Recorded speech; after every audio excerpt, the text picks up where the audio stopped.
My wife looked me in the eye and said she wanted the house, the cars, the art collection, everything, except our son. My lawyer begged me to fight, to drag her through court for every penny. Instead, I looked at her valid demands and said, "Give it all to her." Everyone thought I had lost my mind, or that old age had finally made me soft. At the final hearing, I signed over assets worth millions without blinking. She smiled. That victorious shark-like smile she used when she spent my money. She thought she had stripped me bare until her lawyer leaned in and whispered 5 words that turned her face ghost white. She had no idea she was standing on a trapdoor I built 20 years ago. But before I tell you how she lost everything, let me take you back to the morning my life shattered. If you have ever felt the cold steel of betrayal from the person who sleeps next to you, hit the like button and subscribe, because this story is for you. It started on a Tuesday morning in Malibu. The Pacific Ocean was calm that day, a sheet of gray steel stretching out to the horizon, visible through the floor-to-ceiling glass walls of our breakfast nook. I was 70 years old, and I had spent 40 of those years building an empire of concrete and glass across America so that I could sit right here and drink my Colombian dark roast in peace. The silence in the house was usually my favorite part of the day, but that morning the air felt heavy, almost electrical, like the atmosphere before a lightning strike. I was buttering a piece of toast, listening to the rhythmic sound of the waves crashing against the pillars of our deck when the silence was broken, not by a greeting, but by a heavy thud. A thick manila envelope landed directly on my plate, cracking the porcelain and sending my coffee flying across the table. The dark liquid soaked into the Italian silk tablecloth, spreading like a fresh bruise. I did not jump. I did not yell. In the real estate game, panic is the first sign of weakness.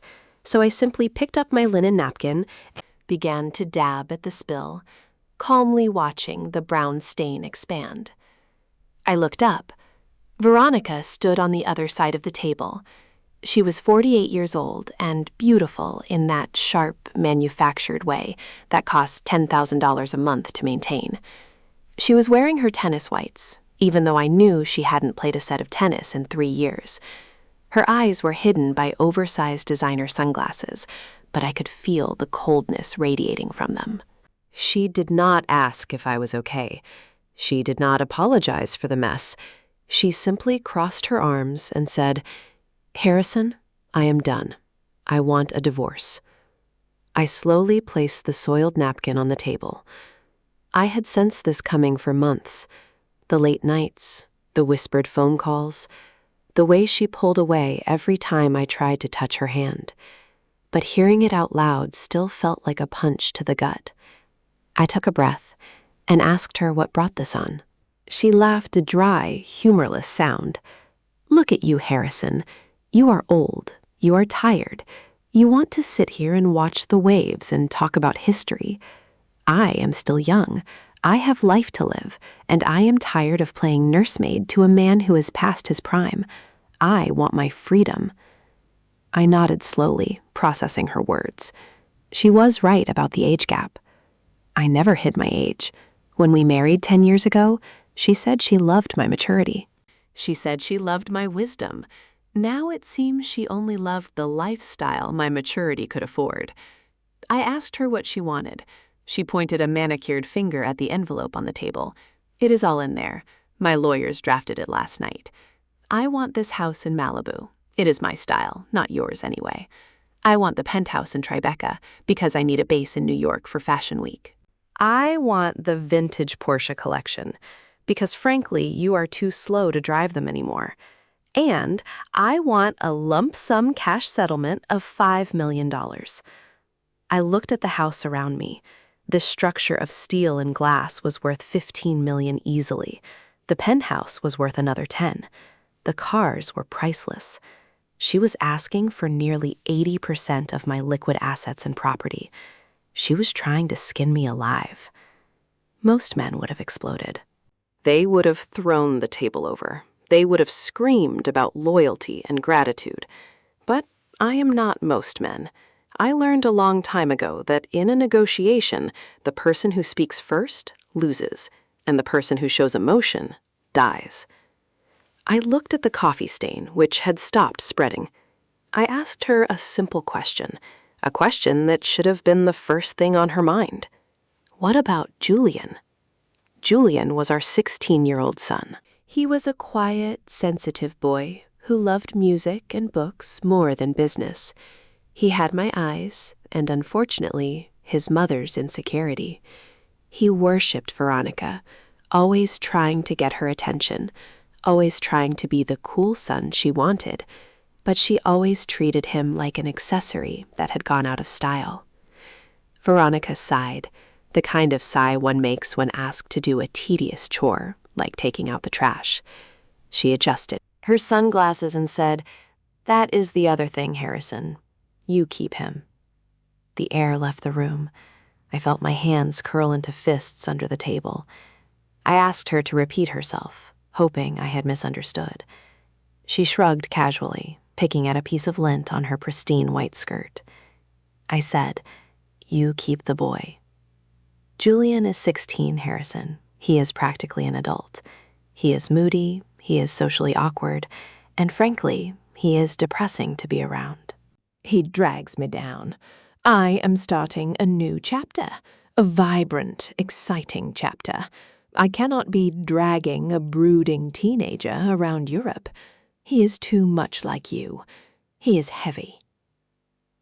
My heart hammered against my ribs, not from fear, but from a rage so cold it burned. She was discarding our son like he was a piece of furniture that didn't match her new decor. Sue wanted the house, the cars, the money, but the flesh and blood, human being we created, was just baggage. At that exact moment, the sliding glass door to the patio slid open. Julian was standing there. He was wearing his oversized headphones around his neck, holding a book. His face was pale. He had heard. He had heard his mother call him a burden. He had heard her trade him for a penthouse. Julian looked at her, his eyes wide with a mixture of shock and devastation. He didn't say a word. He just looked at the woman who had given birth to him, waiting for her to say. It was a joke, waiting for her to say she didn't mean it. Veronica turned and saw him. For a split second, I thought she might show shame. I thought she might try to cover it up, but she didn't. She looked at him with the same indifference she showed the spilled coffee. She said, "Do not look at me like that, Julian. It is not a tragedy. Your father has plenty of money. He will hire the best nannies or tutors or whatever you need. You will be better off with him. I am not cut out to be a mother anymore. I have done my time." Julian dropped his book. It hit the deck with a hollow slap.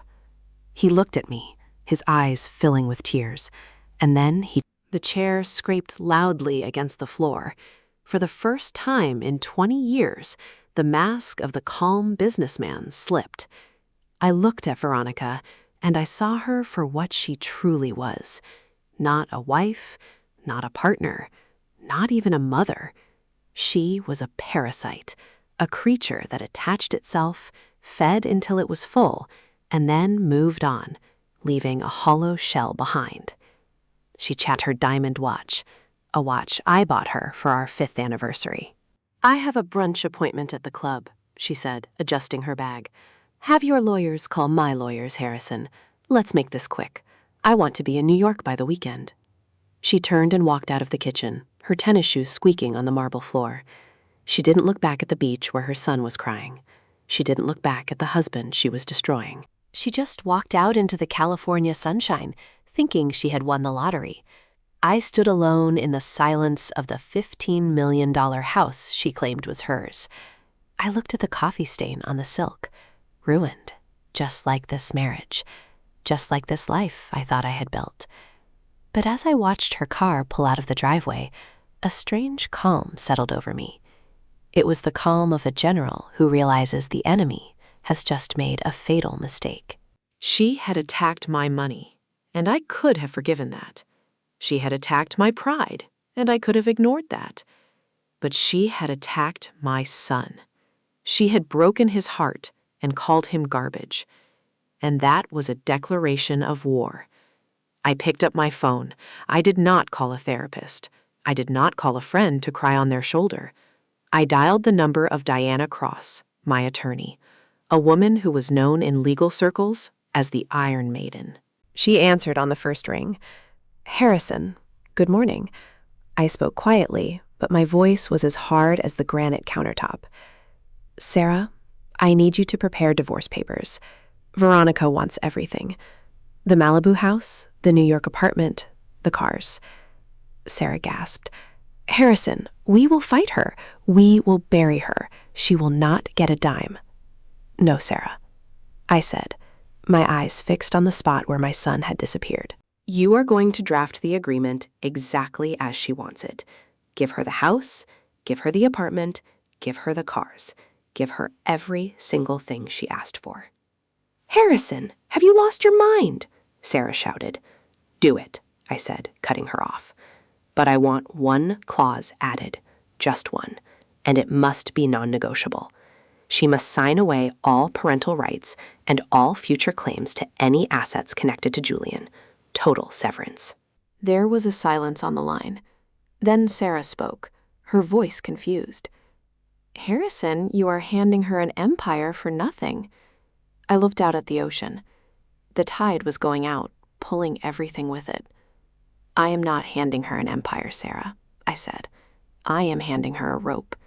She just doesn't know it yet. Get the papers ready. I want this done fast." I hung up the phone. I walked out to the deck and looked down at the beach. I saw Julian sitting on a piece of driftwood, his head in his hands. I walked down the stairs, my old knees aching with every step. I sat down beside him. I didn't say anything. I just put my arm around his shaking shoulders and held him while he cried for the mother who had just thrown him away. And as I held him, I made a promise to the universe. Evelyn Vance thought she was taking everything. She thought she was walking away with the kingdom. But she had forgotten the most important rule of real estate. Always check the foundation, because she didn't know that the ground she was so eager to stand on didn't belong to her. It never had. And when the time was right, I was going to pull it out from under her feet and watch her fall. Julian stood frozen in the frame of the sliding glass door, and the silence that followed Veronica's declaration was heavy enough to crush bones. He looked small for 16, his shoulders hunched inward as if trying to make himself invisible, a defense mechanism he had perfected over years of living with a mother who viewed him as a flaw in her perfect life. I saw the exact moment his heart broke. It wasn't a dramatic explosion or a scream. It was a subtle dimming of the light in his eyes, a resignation that no child should ever have to feel. He looked from her to me, his chest heaving, waiting for her to take it back, waiting for her to say that of course she wanted him, that he was the priority. But Veronica did not step forward. She did not reach out. She simply sighed, a sound of annoyance rather than regret, and reached for her mimosa. "Harrison, please handle him," she said, waving a hand dismissively towards our son. "I cannot deal with teenage angst right now." I have a schedule to keep. I stepped between them, my body acting as a shield, though I knew the damage was already done. Words are like bullets once they are fired, but you cannot call them back. And she had just shot him point blank in the heart. "Julian," I started, my voice trembling with a mixture of rage and grief. "Your mother is just upset. She doesn't mean it." But Veronica, cruel, beautiful Veronica, couldn't even let him have that small mercy. She set her glass down hard on the table, the crystal clinking sharply. "Stop coddling him, Harrison," she snapped, her voice cutting through the humid ocean air. "Don't make that face at me, Julian. I am not a monster. I am a realist. I am not a nanny, and I am certainly not a jailer. You are 16 years old. You don't need a mother hovering over you. You need resources. Your father has money. He has connections. He will hire people to look after you. People who are paid to deal with your moods. I have done my duty. I gave you life. Now I need to go live mine. The brutality of it was breathtaking.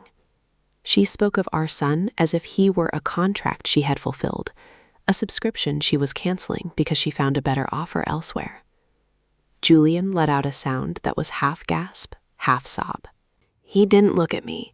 He spun around his sneakers, screeching against the polished deck, and he ran. He didn't run toward the beach this time. He ran toward the front of the house, toward the driveway. "Julian, wait!" I shouted, ignoring the ache in my hip as I scrambled after him. I chased him through the sprawling living room, past the grand piano he used to play before she told him it gave her a headache, past the white leather sofas we weren't allowed to sit on. I burst out the front door just in time to see him throwing himself into the passenger seat of my old Ford truck, the one vehicle Veronica refused to ride in because it smelled of dust and hard work. He slammed the door and locked it, curling into a ball against the window. His headphones pulled tight over his ears as if to block out the world that had just rejected him. I reached the truck breathless, my hand slapping against the window. Julian's son opened the door. He wouldn't look at me. He just shook his head, burying his face in his knees. I stood there in the driveway of my $15 million estate, feeling more helpless than I ever had when I was a poor contractor mixing cement by hand. I could buy buildings, I could reshape skylines, but I couldn't buy the pain out of my son's chest. I stayed there for a moment, my hand resting on the warm metal of the truck, promising him silently that I would fix this. I didn't know how yet, but I would fix it. I turned back toward the house. The morning sun glared off the white stucco, blinding and sharp. I walked back inside. The house was quiet again. I expected to find Veronica packing, or perhaps crying, maybe realizing the enormity of what she had just done. I walked into the kitchen. She was standing by the island, her phone pressed to her ear, examining her fingernails with critical precision. "Yes, I need an appointment for 2, she was saying into the phone, her voice light and airy, completely devoid of the venom she had just spewed. "No, not a fill, just a gel polish. And I need a pedicure too. I'm going to New York this weekend and I need to look perfect. Yes, charge it to the black card." She looked up and saw me standing there. She didn't flinch, she didn't hang up. She just pointed to the coffee stain on the table and mouthed the word mess before turning her back to me to continue her conversation about cuticle oil. That was the moment. That was the exact second. The last ember of affection I held for her turned into cold gray ash. It wasn't the greed. I was used to greed in my business. It was the absolute sociopathic indifference. She had just orphaned her son emotionally, and her biggest concern was the shade of her toenail polish. I didn't say a word. There was nothing left to say to her. I walked past her, past the smell of her expensive perfume, which now smelled like decay to me, and went straight to my study. I closed the heavy oak door and locked it. This room was my sanctuary. It was lined with books and blueprints, the history of my life's work. I sat down behind my desk, the leather chair creaking familiarly. My hands were shaking, not from age, but from the adrenaline of pure, focused fury. I reached for the secure landline I kept for business dealings that required absolute discretion. I dialed Diana Cross. She picked up on the second ring. "Harrison, I was just reviewing the preliminary asset list. We have a strategy meeting scheduled for Thursday, but given the—" "Stop," I said. My voice sounded strange to my own ears, flat and metallic. "There will be no strategy meeting, Sarah." "Harrison, what happened?" she asked, her tone shifting instantly from lawyer to friend. She told Julian, I said, staring at the wall where a framed photo of my son hung. She told him to his face that he was a burden. She told him I should hire people to deal with him because she was done. She is booking a manicure right now, Sarah. She is in the kitchen, booking a manicure, while our son is crying in the driveway.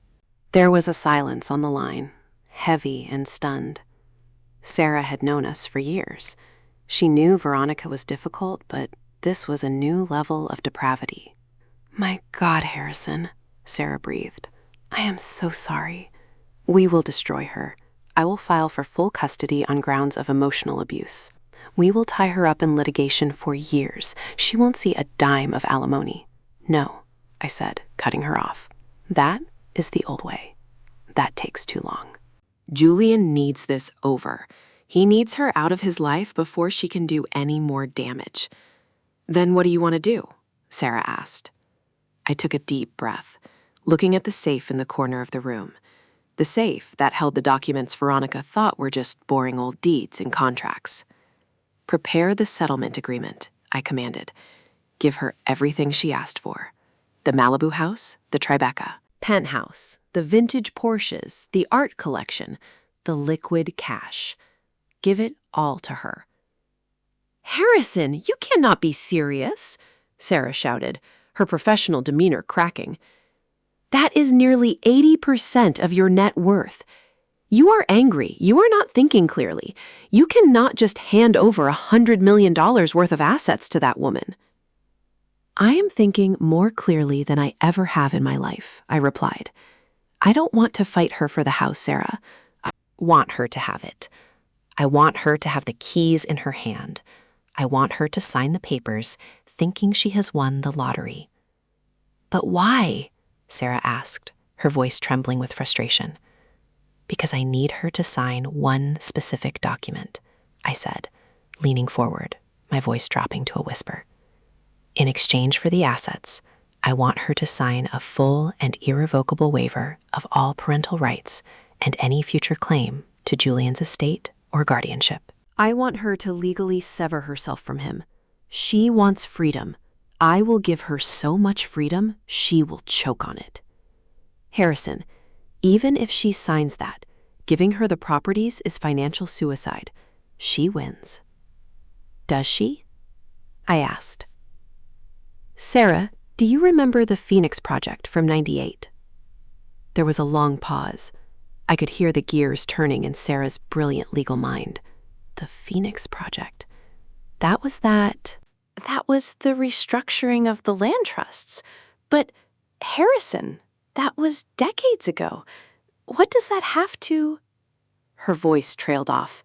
I heard the sharp intake of breath as the realization hit her. "Oh my God," Sarah whispered. "The land leases." "Exactly," I said. "The leases expire at midnight on the day the divorce is finalized." "But, Harrison," she stammered, "if the leases expire and she owns the structures but not the land, then she is trespassing." I finished for her. Sarah started to laugh. It was a nervous, incredulous laugh. "Harrison, that is diabolical. She will be ruined. The tax implications alone." "Do it," I said. "Draw up the papers. Make them look standard. Let her lawyers think I am just a broken old man giving up. Let them think they crushed me. I want her to sign as fast as possible. I will have the draft ready by tonight." I hung up the phone. I stood up and walked to the window. Outside, down in the driveway, I could see the silhouette of my son sitting in the truck. "I am not giving up Julian," I whispered to the glass. "I am just clearing the battlefield." I walked out of the study and back into the hallway. I could hear Veronica humming in the bedroom.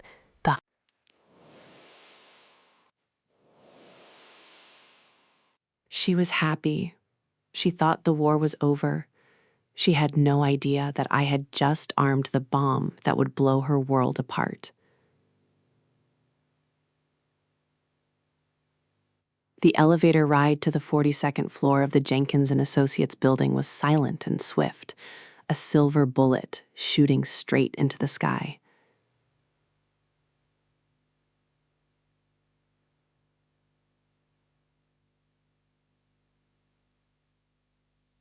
I stepped out into the lobby, which smelled of expensive leather and old. Money. A scent I used to find comforting, but today felt like the air inside a tomb. I walked past the receptionist, who nodded with that pitying look people give you when they know you are about to lose everything. I didn't stop. I pushed open the double glass doors to Diana Cross's office and walked into a storm. Sarah was not sitting behind her desk. She was standing by the window, pacing like a caged tiger. When she saw me, she didn't say hello. She slammed a stack of documents onto her mahogany conference table with a force that made the heavy wood vibrate. "You are out of your mind, Harrison," she shouted, her voice echoing off the glass walls. "I have been your attorney for 25 years. I have watched you dismantle competitors. I have watched you negotiate deals that changed the skyline of this city. And now you walk in here and tell me to hand over 80% of your net worth to a woman who is treating you like a discarded shoe. Have you lost your senses?" I closed the door quietly behind me and walked to the table. The documents were there. The deed to the Malibu estate, the title transfer for the Tribeca Penthouse, the registration papers for the 1964 Porsche 911, and the rest. "Sit down, Sarah," I said, my voice low and steady. "I will not sit down," she fired back, her face flushed with frustration. "Do you understand what you are asking me to do? You are asking me to facilitate the biggest robbery in the history of this firm. We have grounds to fight her, Harrison. We can prove infidelity. I have investigators who can link her to that coach Liam in West Hollywood. We can drag this out. We can force her to settle for a fraction. Why are you surrendering?" I pulled out the chair at the head of the table and sat down. I picked up the deed to the Malibu house. It felt heavy in my hand. I looked at the legal description of the property, the metes and bounds that define the boundaries of my home. "I am not surrendering, Sarah," I said, looking up at her. "I am concluding a business transaction." "Business transaction?" She scoffed, throwing her hands in the air. "She is taking you for everything. The house alone is worth $15 million. The art inside is worth another $5 million. The cars, the New York property. Harrison, this is generational wealth you are signing away. And for what? To get her out of your hair a few months sooner?" "No," I said, "to get her out of Julian's life forever." Sarah stopped pacing. She leaned her hands on the table and looked at me, her eyes searching mine for some sign of the man she used to know. "Harrison," she said, her voice softer now, but still urgent. "I drafted the waiver you asked for, the one where she relinquishes all rights to Julian. But you don't need to give her $100 million to get her to sign it. She doesn't want the boy. She told you that. She will sign it for a lot less." "She might," I admitted, "or she might use him as leverage. She might realize that Julian is the only thing I truly care about, and she might hold his custody hostage to squeeze more money out of me later. She might drag him through court appearances and custody evaluations just to spite me. I cannot risk that, Sarah. I need her to sign that waiver today. I need her to look at this pile of assets and be so blinded by greed that she doesn't even read the fine print regarding her son. I need her to think she has won so completely that she doesn't look over her shoulder." Sarah shook her head, sinking into her chair.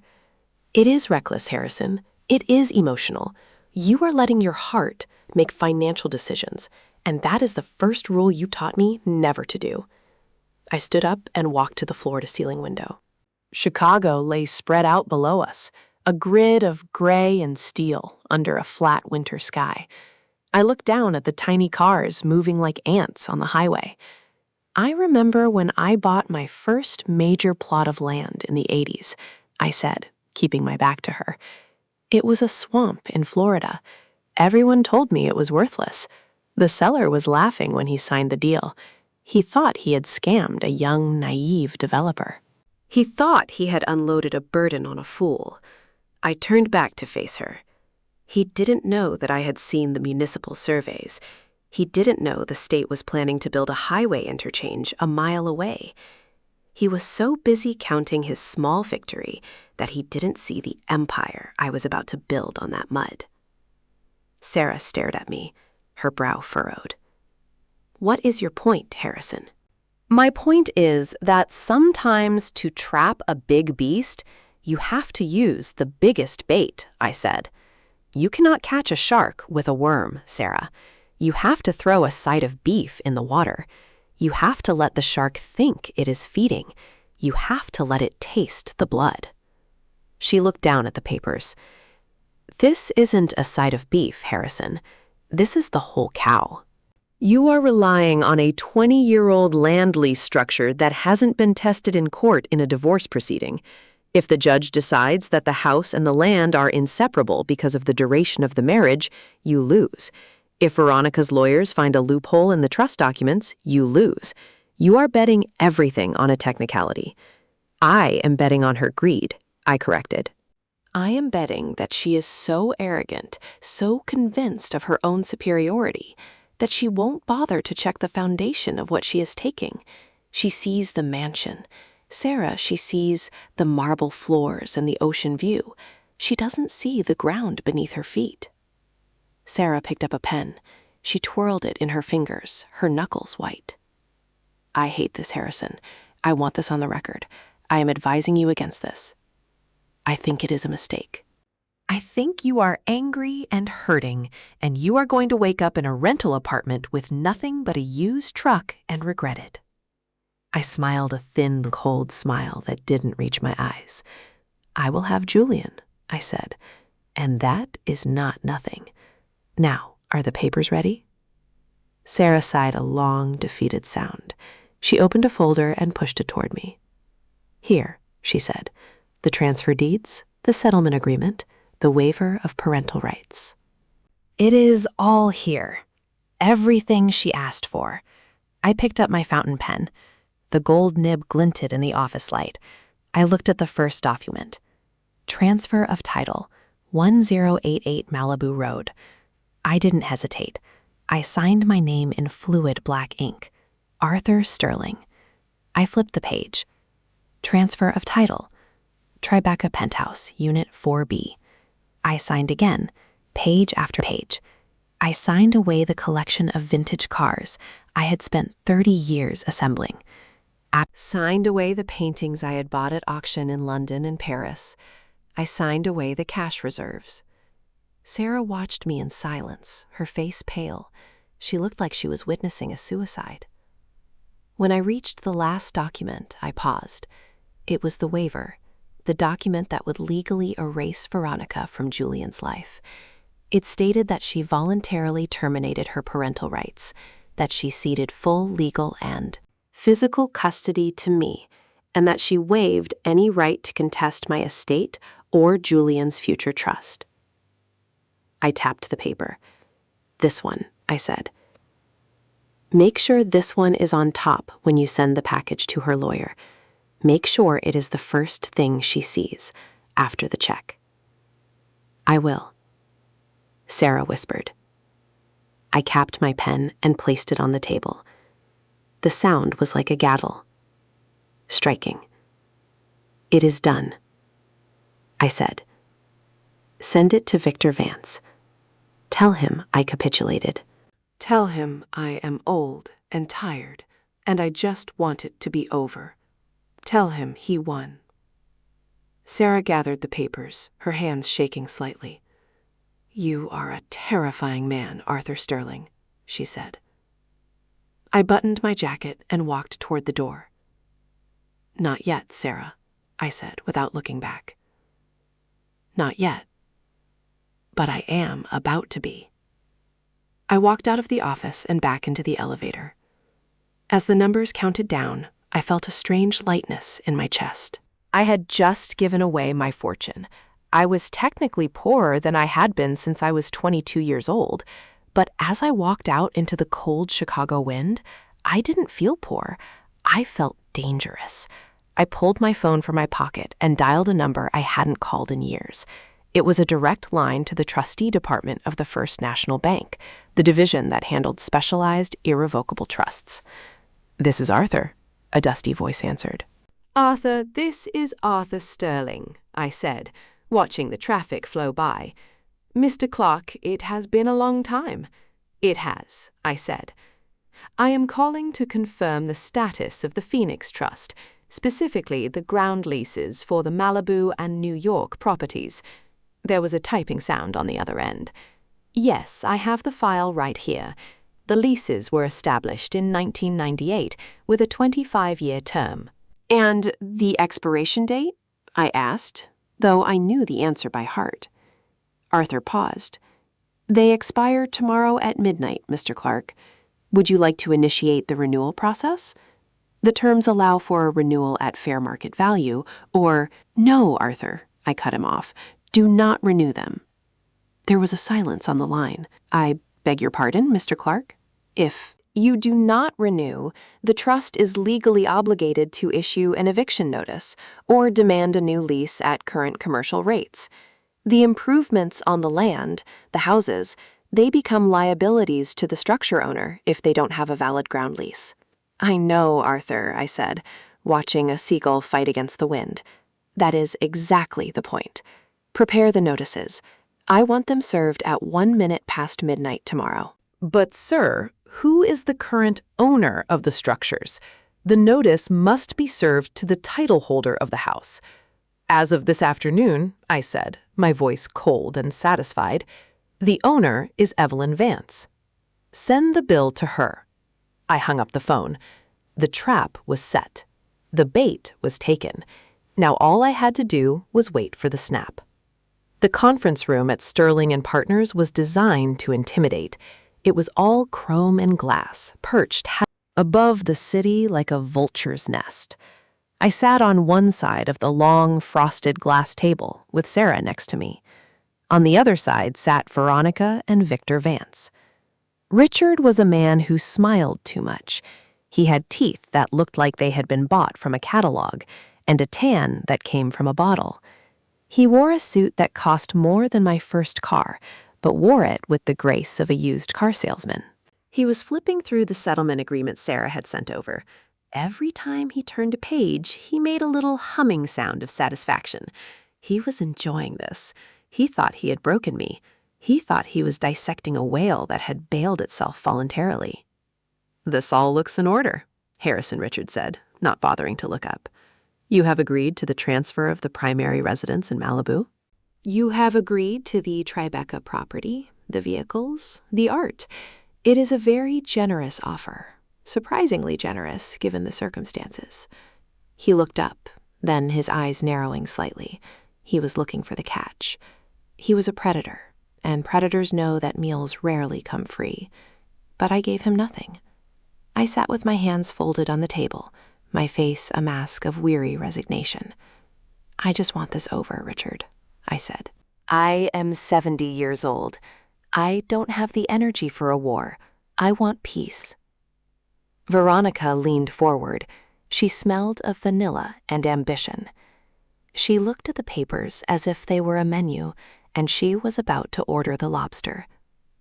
"It is the least you could do, Harrison," she said, "after the years I gave you, the best years of my life."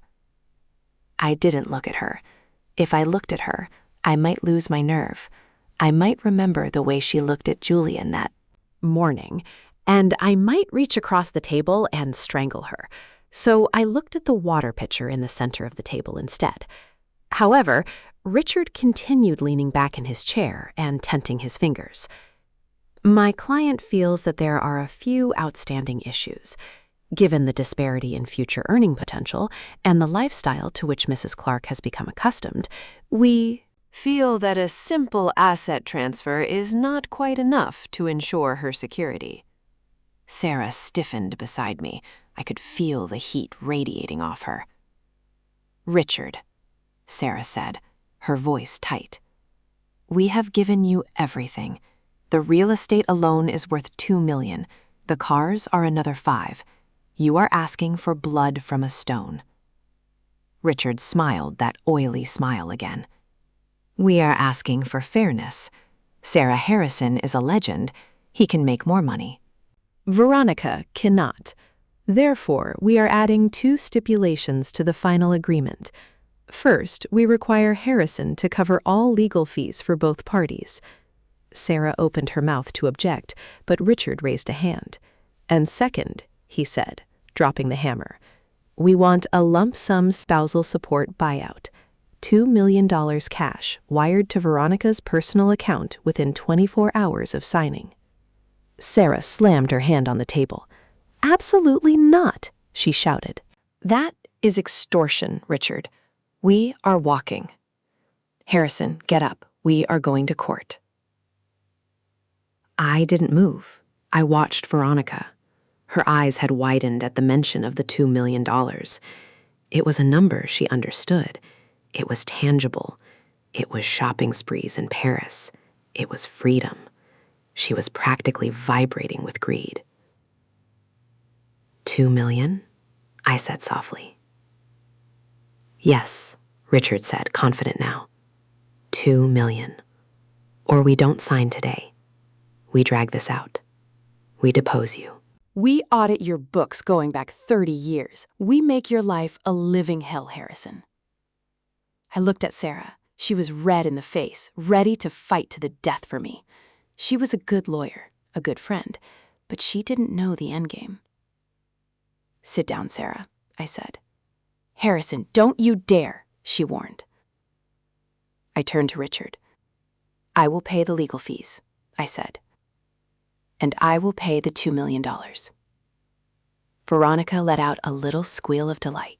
She grabbed Richard's arm, squeezing it. Excellent, Richard said, pulling a pen from his pocket.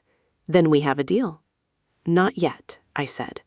Richard paused, the pen hovering over the paper. I have one condition, I said. Richard sighed. I told you, Harrison, we are not negotiating the house or the... It has nothing to do with the money, I interrupted. It has to do with the boy. Veronica's face darkened. What about him?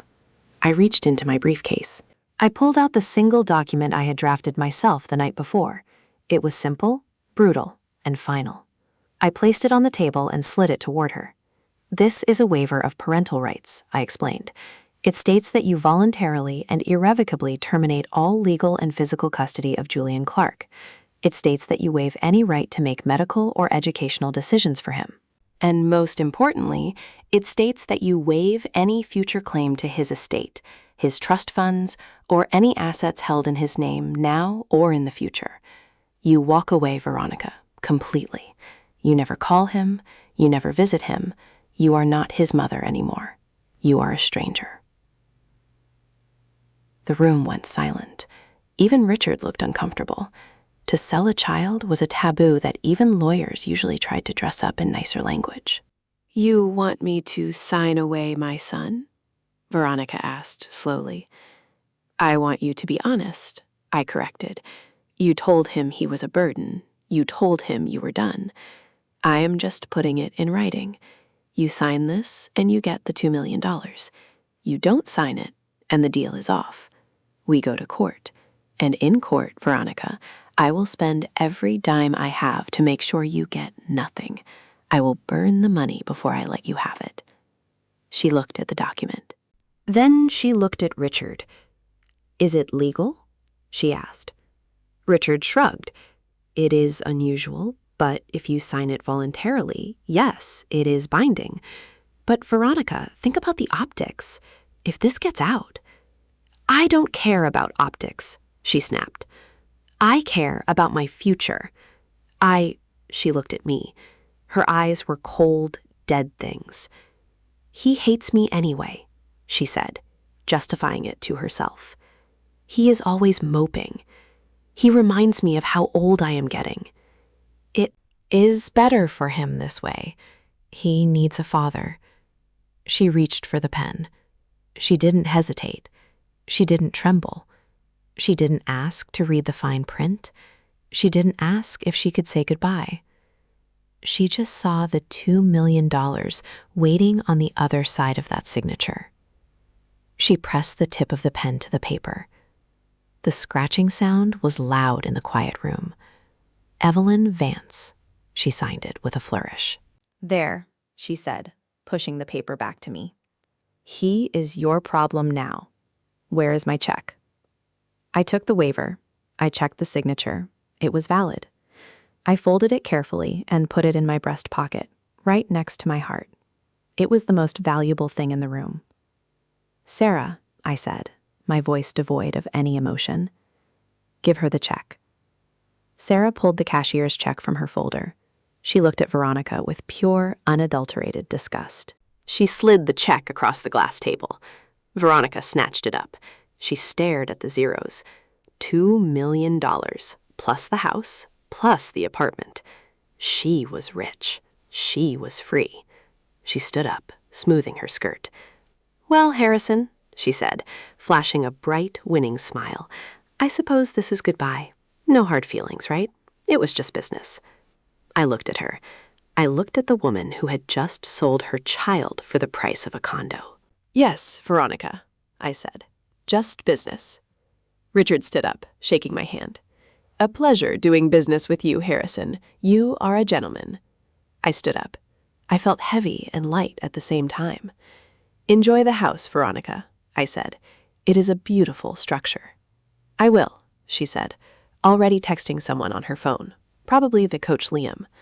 I am going to throw a huge party this weekend, a housewarming. You are not invited. Of course. Of course, I said. I turned and walked out of the conference room. Sarah followed me, her heels clicking rapidly on the floor. We got into the elevator. The doors closed, shutting out the sight of Veronica's victory lap. Sarah looked at me. She was shaking. That was the most horrific thing I have ever seen, she whispered. She didn't even blink. Harrison, she sold Julian. I nodded, watching the floor numbers drop. She did, I said. And in doing so, she just sealed her own fate. What do you mean? Sarah asked. I touched the pocket where the waiver sat. She thinks she stripped me of my assets, Sarah. She thinks she took the house and the land in the future. But she forgot one thing. The elevator chimed as we reached the lobby. What? Sarah asked. I stepped out into the lobby. She forgot to ask who owns the ground, I said. I walked out into the street. The sun was setting, painting the city in shades of blood and gold. It was done. She had the house, I had the boy, and in 24 hours, the clock on the Phoenix Trust would strike midnight. I took out my phone and sent a single text message to my trustee, Arthur. It is signed. Execute the eviction notice at 12:01 a.m. I put the phone away. I needed to go home. I needed to go to the small rental apartment I had secured that morning. Needed to tell Julian that he was safe, that he was never going to be rejected again. Evelyn Vance was planning a party. I was planning a funeral for her lifestyle. And the guest of honor was going to be reality. The day we left the Malibu house felt less like a move and more like a deportation. The California sun was beating down on the white stucco walls, but inside, the air was frigid. Veronica stood in the center of the grand foyer, holding a clipboard like a prison warden conducting a final cell inspection. She was wearing a silk caftan and sipping sparkling water, watching with hawk-like intensity as Julian and I carried our lives out in cardboard boxes. She wasn't helping. She was auditing. Every time I reached for something that wasn't strictly clothing or personal toiletries, she would clear her throat and point a manicured finger at the list in her hand. Not that painting, Harrison, she said, as I reached for a small seascape that I had bought in a street market in Lisbon 30 years ago. That is listed on the inventory under wall art. It stays. It cost $50, Veronica, I said, my voice heavy with exhaustion. It has no value. It has aesthetic value, she corrected, marking something on her clipboard. It ties the room together. Leave it. I put the painting down. I didn't fight. I couldn't fight. Every minute I spent in that house was a minute that shaved a year off my life. I just wanted to be gone.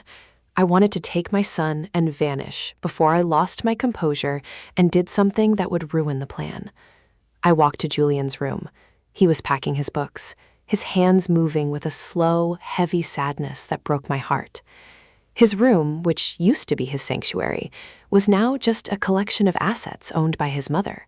She had already tagged his gaming computer and his television with little blue stickers that meant "Do not remove." "Just the clothes, Julian," I said gently, "and the books. Leave the rest. We will buy new things, better things." He looked at me, his eyes red.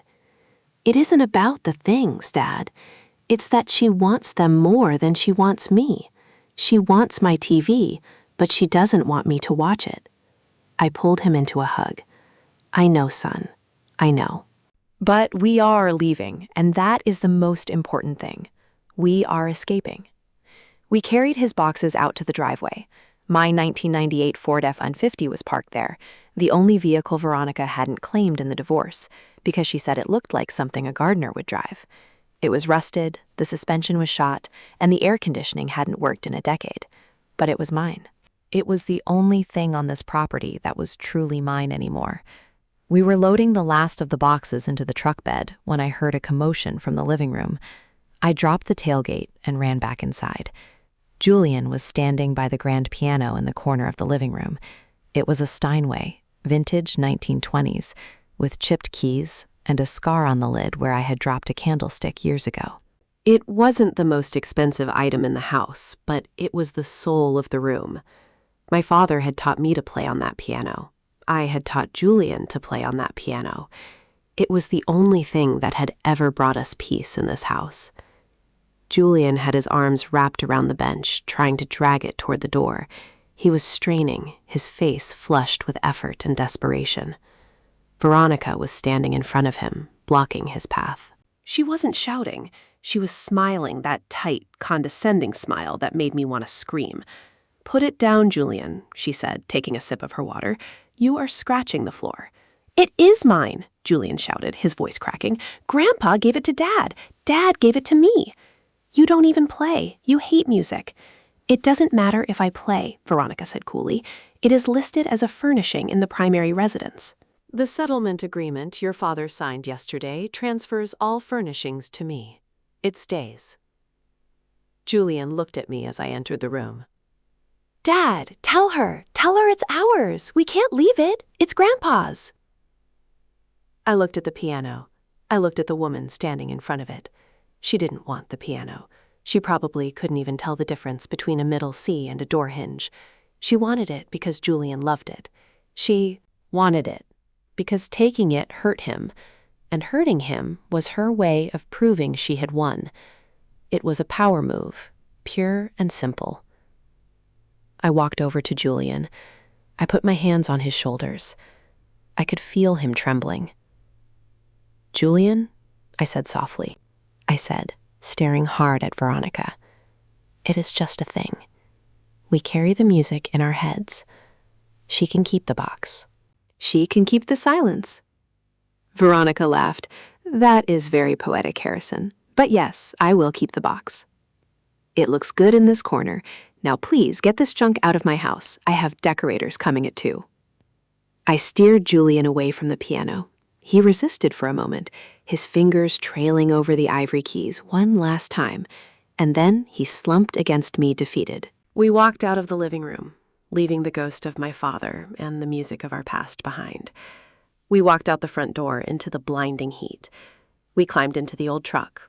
The cab smelled of stale coffee and gasoline, a stark contrast to the lavender-scented air of the mansion. I started the engine.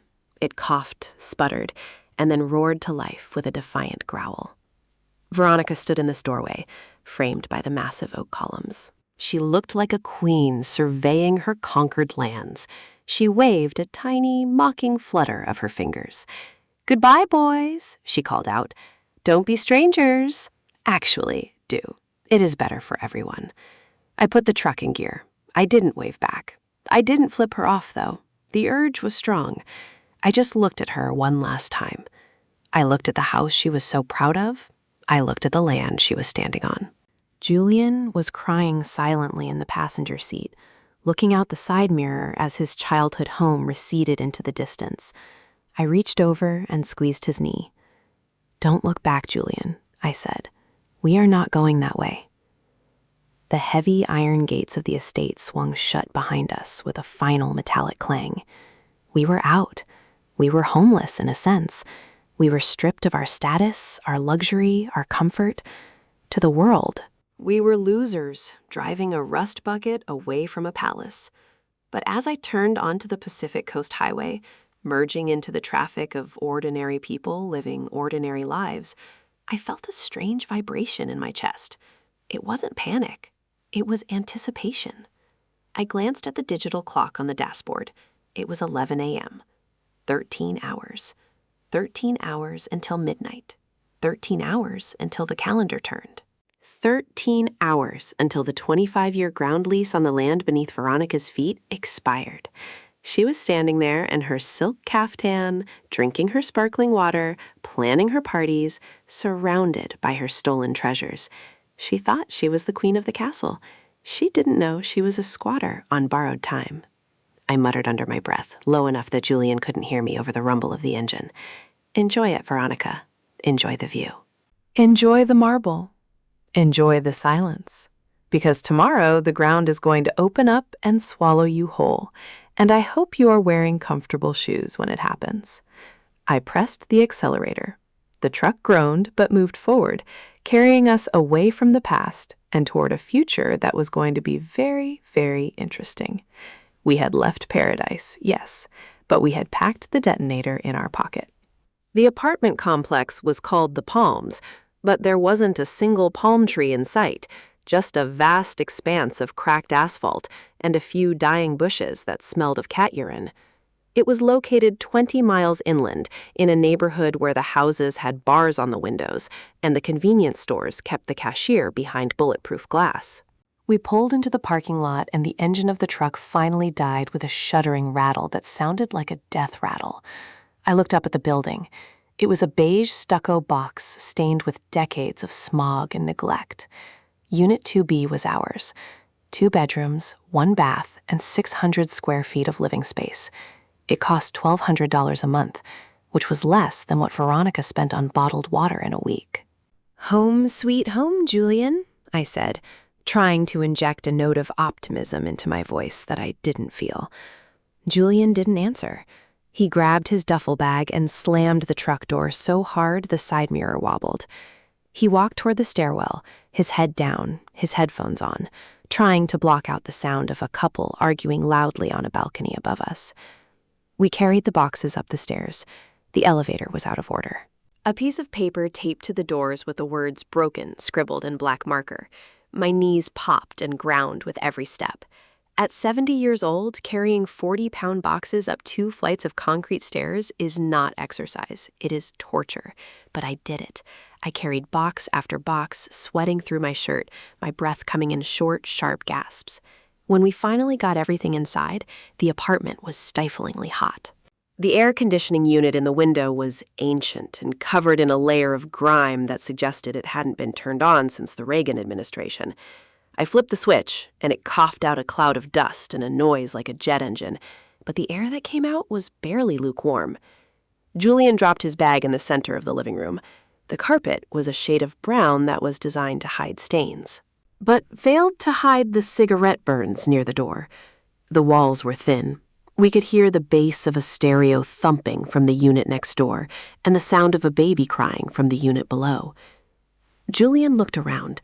He looked at the peeling paint on the ceiling. He looked at the kitchen, which was a galley, so narrow you couldn't open the oven and the fridge at the same time. He looked at the single window, which looked out onto a brick wall and a dumpster. "This is it?" he asked, his voice flat and dead. "This is where we live now?" "It is temporary, son," I said, wiping the sweat from my forehead with a handkerchief. "Just until it gets settled. Just until the dust settles." He turned to look at me, and for the first time since we left Malibu, the sadness in his eyes was replaced by a white-hot anger. "Temporary," he repeated. "Dad, look at this place. It is a dump." It smells like mold and old soup. We had a mansion this morning, we had a beach, and now we are here. Why? I walked to the kitchen sink to get a glass of water. I turned the handle. The faucet groaned and a stream of brown water sputtered out, followed by a steady, rhythmic drip that echoed in the small space. Drip, drip, drip. I told you, Julian, I said, watching the water run until it turned clear. I made a deal. I had to give her the assets to get full custody. It was the price of freedom. Julian laughed, a harsh, bitter sound that didn't belong in the throat of a 16-year-old boy. The price of freedom? He mocked. No, Dad, it was the price of you being a coward. I stiffened. I turned off the tap and faced him. I am not a coward, Julian. Yes, you are, he shouted, his hands balling into fists at his sides. You are Arthur Sterling. You built half the city. You are a billionaire. Or you were. You let her walk all over you. You let her take everything. You let her take my piano. You let her kick us out like we were garbage. And you didn't even fight. You just signed the papers and thanked her for the privilege. He was shaking now, tears streaming down his face again, but this time they were tears of rage. Why do we have to live like this? He screamed, gesturing at the moldy walls. You have money, Dad. I know you have money. Why are we playing poor? Why are we punishing ourselves? Is it some kind of lesson? Are you trying to teach me character? Because I don't want character, Dad. I want my home. I want my life back. I couldn't tell him. I physically couldn't tell him. If I told him now, if I told him that I still had millions stashed in offshore accounts and blind trusts, if I told him that this apartment was just a stage set for the final act of my revenge, he might slip. He might tell a friend. He might text Veronica in a moment of anger. And if she knew she had been played before the clock struck midnight, she could file an injunction. She could claim fraud. She could stop the eviction. So I had to swallow his anger. I had to let him think I was weak. I had to let him hate me. It is complicated, Julian, I said softly. Liquid assets are tight right now. The divorce froze a lot of things. We have to be careful. We have to be frugal. Frugal. He spat the word out like poison. This isn't frugal. This is pathetic. She won, Dad. Don't you see that? She is in our house drinking her wine, laughing at us, and we are here listening to the neighbors fight. She won, and you let her win because you were too scared to stand up to her. He picked up a cardboard box, his box of books, and threw it across the room. It hit the wall with a heavy thud and split open, spilling novels across the dirty carpet. I hate you, he whispered, his voice breaking. I hate her for leaving, but I hate you for letting it happen. You were supposed to be the strong one. You are supposed to be the protector, but you are just a weak old man. He turned and stormed down the short hallway to the second bedroom. He slammed the door so hard, the pictures I hadn't even hung yet rattled in their boxes. I stood alone in the center of the living room. The silence that followed his outburst was worse than the shouting. I could hear his muffled sobs through the thin drywall. Every sob was a knife in my chest. To be called a coward by your own son, to see the disappointment in his eyes, it was a price higher than any check I had ever written. I walked to the window and looked out at the alley. A stray cat was picking through the garbage in the dumpster. I felt a kinship with it, scavenging for survival in a world that didn't care. I was hungry. I hadn't eaten since the toast I didn't finish that morning. I walked to the small refrigerator we had brought with us. It was empty except for a pack of bologna, a loaf of white bread, and a jar of mustard I had bought at a gas station on the way here. I took out 2 slices of bread. They were dry. I peeled the red plastic casing off a slice of bologna. I spread the yellow mustard with a plastic knife because we hadn't unpacked the silverware yet. I stood at the counter and ate the sandwich. It tasted of salt and preservatives and poverty. Drip, drip, drip. The kitchen faucet was still leaking. It was a small thing, a washer that had worn out, a seal that had broken. But in the silence of the apartment, it sounded like a drumbeat. It was the sound of neglect. It was the sound of a life falling apart. I put the half-eaten sandwich down. I couldn't swallow it. I walked over to the toolbox I had brought in from the... It was an old red metal box, heavy and scratched, the same one I had used when I started my construction business 45 years ago. I opened it, and the smell of oil and metal wafted up, a scent that reminded me of who I used to be. Before the suits, before the boardrooms, before the billions, I was a man who built things. I was a man who fixed things. I took out a wrench and a screwdriver. I walked to the sink. I didn't call a plumber, didn't call a superintendent. I knelt down on the linoleum floor, my old knees protesting against the hard surface. I crawled under the cabinet into the dark, tight space beneath the sink. I turned off the water valve. I disassembled the faucet. I found the worn-out washer. It was brittle and cracked, just like my marriage.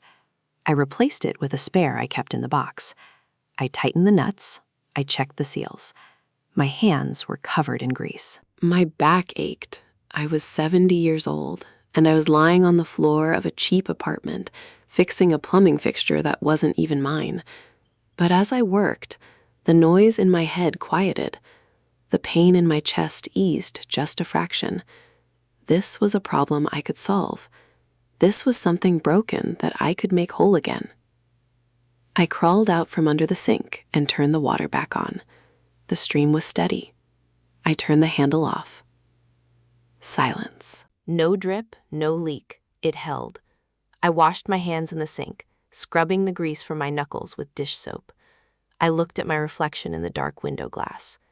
I looked tired. I looked old. I looked exactly like the beaten man Veronica thought I was. But as I dried my hands on a paper towel, I glanced at my watch. 6 p.m. 6 hours left. Julian was crying in his room, thinking his life was over. Veronica was likely drinking champagne in Malibu, thinking her life had just begun. And I was here eating bologna and fixing pipes. Let them think I am broken, I thought. Let them think I am weak. Let Julian hate me for a night. It will make the redemption that much sweeter. I turned off the kitchen light, leaving myself in the darkness. I sat down on one of the unopened boxes and waited. I was good at waiting. I had waited 20 years for the market to turn. I had waited 10 years to buy the right parcel of land. I could wait 6 hours for the axe to fall. The ground beneath Veronica's feet was already trembling. She just couldn't feel it yet. But soon, very soon, she would feel nothing else. 2 weeks of living in the apartment had turned my hands rough and my patience thin. The faucet was fixed, but the walls still smelled of despair. And every morning I woke up to the sound of Julian trying to be quiet in the kitchen, making instant oatmeal with water because we were rationing the milk. It was a performance, a necessary theater of poverty, but that didn't make the reality of it any less grinding. I needed to maintain the illusion of total defeat just a little longer. I decided it was time to make an appearance in my old world. I put on my best suit. It was a charcoal gray Italian cut that used to fit me like armor, but now hung a little loose on my frame after weeks of stress and skipped meals. I drove the rusted Ford truck to the Coastline Club. It was the kind of place where deals were made over lobster thermidor, and the valet parking cost more than my current weekly grocery budget. I was meeting George, a city zoning commissioner I had known for 30 years. He was one of the few people who returned my calls after the news of the divorce settlement hit the grapevine. The valet looked at my truck with open disdain. He hesitated before taking the keys, as if he was afraid the rust might be contagious. I handed him a $5 bill, which was all I had in my pocket, and walked inside. The air conditioning hit me like a wall of money. The smell of truffle oil and expensive perfume filled my lungs. reminding me of everything I had voluntarily walked away from. I sat at a corner table with George. He looked uncomfortable. He kept checking his watch and glancing around the room, as if being seen with me might damage his credit rating. We ordered lunch. I ordered the soup. George ordered the steak. "So, Harrison," George said, cutting into his meat, "I heard about the settlement. Total capitulation. That does not sound like you." I took a sip of water. "I am tired, George. I just wanted to ensure Julian was taken care of. I wanted a clean break." George shook his head. "You gave her everything, Harrison. The rumor is you are liquidating assets just to pay the legal fees. People are saying you lost your touch, that you went soft." "Let them talk," I said. "Reputation is a currency, George, but peace of mind is an asset." We finished the meal in awkward silence. When the check came, I reached for my wallet. It was a reflex. For 40 years, I had always paid the check. It was a power move. It was habit. I pulled out my black Centurion card, the heavy titanium rectangle that used to open any door in the world. I handed it to the waiter. He took it with a smile and walked away. 2 minutes later, he returned. The smile was gone. He leaned down and whispered in a voice that was meant to be, "I am sorry, Mr. Clark. The card was declined." I felt the blood rush to my face. Of course it was declined. The accounts were linked to the assets I had transferred. Veronica had likely frozen or canceled the secondary cards the moment the ink was dry. I had forgotten. For a second, I had forgotten the game I was playing. "I have another card," I mumbled, patting my pockets, knowing full well I didn't. I left my wallet in the... "Do not bother, Harrison." The voice came from behind me. It was sharp and amused and familiar. I froze. The restaurant seemed to go silent. I turned around. Veronica was standing there. She looked radiant. She was wearing a new Chanel dress that I knew cost $6,000. Her hair was lighter, her skin glowing with expensive treatments. She looked like a woman who had just won the lottery, which essentially she had. Standing next to her was a man who looked like he had been manufactured in a gym. He was maybe 25 years old with bleached blonde hair and a tennis shirt that was unbuttoned one too many buttons. He was holding Veronica's hand, his thumb stroking her knuckles possessively. This was the coach Liam, the man she was spending my fortune on. Veronica looked at the waiter and then at me. Her eyes were dancing with malice. "Put it on my tab," she said, waving her hand dismissively. "My husband, ex-husband, is having a bit of a liquidity crisis." The waiter looked uncomfortable. "Yes, Mrs. Clark, thank you." She turned her gaze back to me. She looked me up and down, taking in the loose suit, the tired eyes, the gray stubble on my chin. She stepped closer, bringing a cloud of familiar perfume with her. "You look terrible, Harrison," she said loud enough for the tables nearby to hear. "I heard you are living in some squalid apartment complex inland. Is that true?" I stood up. I wanted to maintain my dignity. "I am fine, Veronica," I said. "Thank you for lunch. I will pay you back." She laughed, and the tennis player laughed with her, a hollow, sycophantic sound. "Don't be silly," she said, reaching out and patting my cheek. "Consider it charity, a donation to the poor. Honestly, Harrison, it is pathetic. You used to be a titan. Now look at you. You can't even buy a bowl of soup." The restaurant was deadly quiet now, the old lion being kicked by the hyena. I looked at her hand on my face. I looked at the boy toys she had bought with my money. I looked at the smug satisfaction in her eyes. She thought this was the victory lap.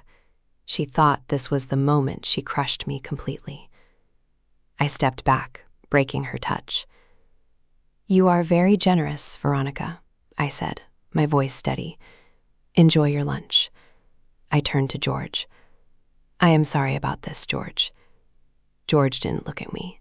He was looking at his steak, suddenly finding it very interesting. "No problem, Harrison. he mumbled. "Good luck." I walked out of the dining room. I could feel their eyes on my back. I could hear the whispers starting, the laughter rippling through the room. I walked past the host stand, past the bar where people turned to stare. I walked out into the bright, blinding sunlight of the valet stand. The valet brought my arrested truck around. It sputtered and backfired, a loud gunshot sound that made a woman waiting for her Mercedes jump. I climbed inside. The seat was hot. The air was stale. I sat there for a moment, gripping the steering wheel until my knuckles turned white. The humiliation burned in my chest like acid. To be pied, to be laughed at, to have my wife pay for my meal with my own money while her lover watched. It was a level of degradation I had never experienced. But then I took a breath. I let the anger settle. I let it crystallize into something cold and hard.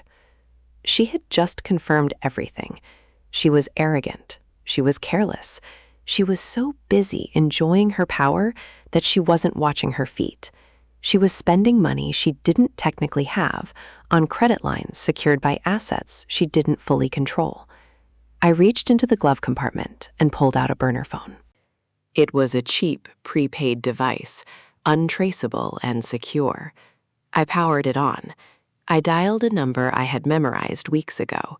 It rang once. "Yes," a voice answered.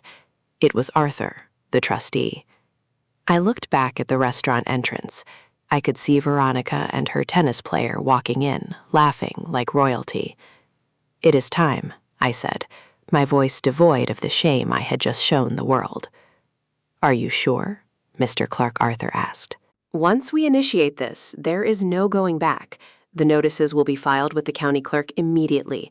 The liens will be activated. The freeze on the ground assets will be absolute." I watched the valet parking a Ferrari. "She just paid for my lunch, Arthur." I said she called it charity. "I understood," Arthur said. "Initiating Phase 2. The eviction notices for the Malibu property and the New York penthouse will be served within the hour. The tax lien transfer notices for the land usage will follow by courier." "Good," I said. "And Arthur?" "Yes, sir. Make sure the process server knocks loudly. I want her to hear it over the sound of her own voice." I hung up the phone and snapped it shut. I threw it onto the passenger seat. I put the truck in gear and pulled out into traffic. The humiliation was gone. The shame was gone. All that was left was the cold, mechanical ticking of a clock that had just run out of time. Veronica thought I was pathetic. She thought I was finished. She didn't know that I was just the distraction. The real show was about to start, and the admission price was going to cost her everything she had. Back in the suffocating quiet of the apartment, I did not sleep. The humiliation at the restaurant had settled into a cold, hard knot in my stomach. But it was not fear, it was fuel. I waited until Julian's breathing in the next room evened out into the heavy rhythm of teenage sleep before I knelt down beside the stack of boxes in the corner. Veronica had supervised the packing with the eye of a vulture looking for carry-on, but she had only been looking for things that glittered. She wanted the silver, the crystal, the first editions. She had completely ignored the battered gray metal lockbox that I had kept under my desk for 20 years. To her, it looked like a container for tax receipts or old warranty manuals. To me, it was the nuclear football. I pulled the box onto the linoleum floor. It was heavy, dense with the weight of paper and secrets. I dialed the combination on the rusty tumbler. 3, 2, 9. It clicked open with a sound that felt loud in the small room. Inside, there were no diamonds, no stacks of cash, just files. Manila folders worn soft at the edges, smelling of dust and time. I flipped past the birth certificates and the insurance policies until I found the one at the very back. It was labeled in my own handwriting from a quarter of a century ago. Project Phoenix, 1998. I opened the file and spread the documents out on the cheap laminate floor. Under the harsh light of the kitchen bulb, they looked innocuous, just pages of dense legal jargon and architectural surveys. But as I traced the lines on the site maps, I felt a surge of the old power returning. I was not just a 70-year-old man eating bologna sandwiches. I was Arthur Sterling, the man who had reshaped the zoning laws of this city.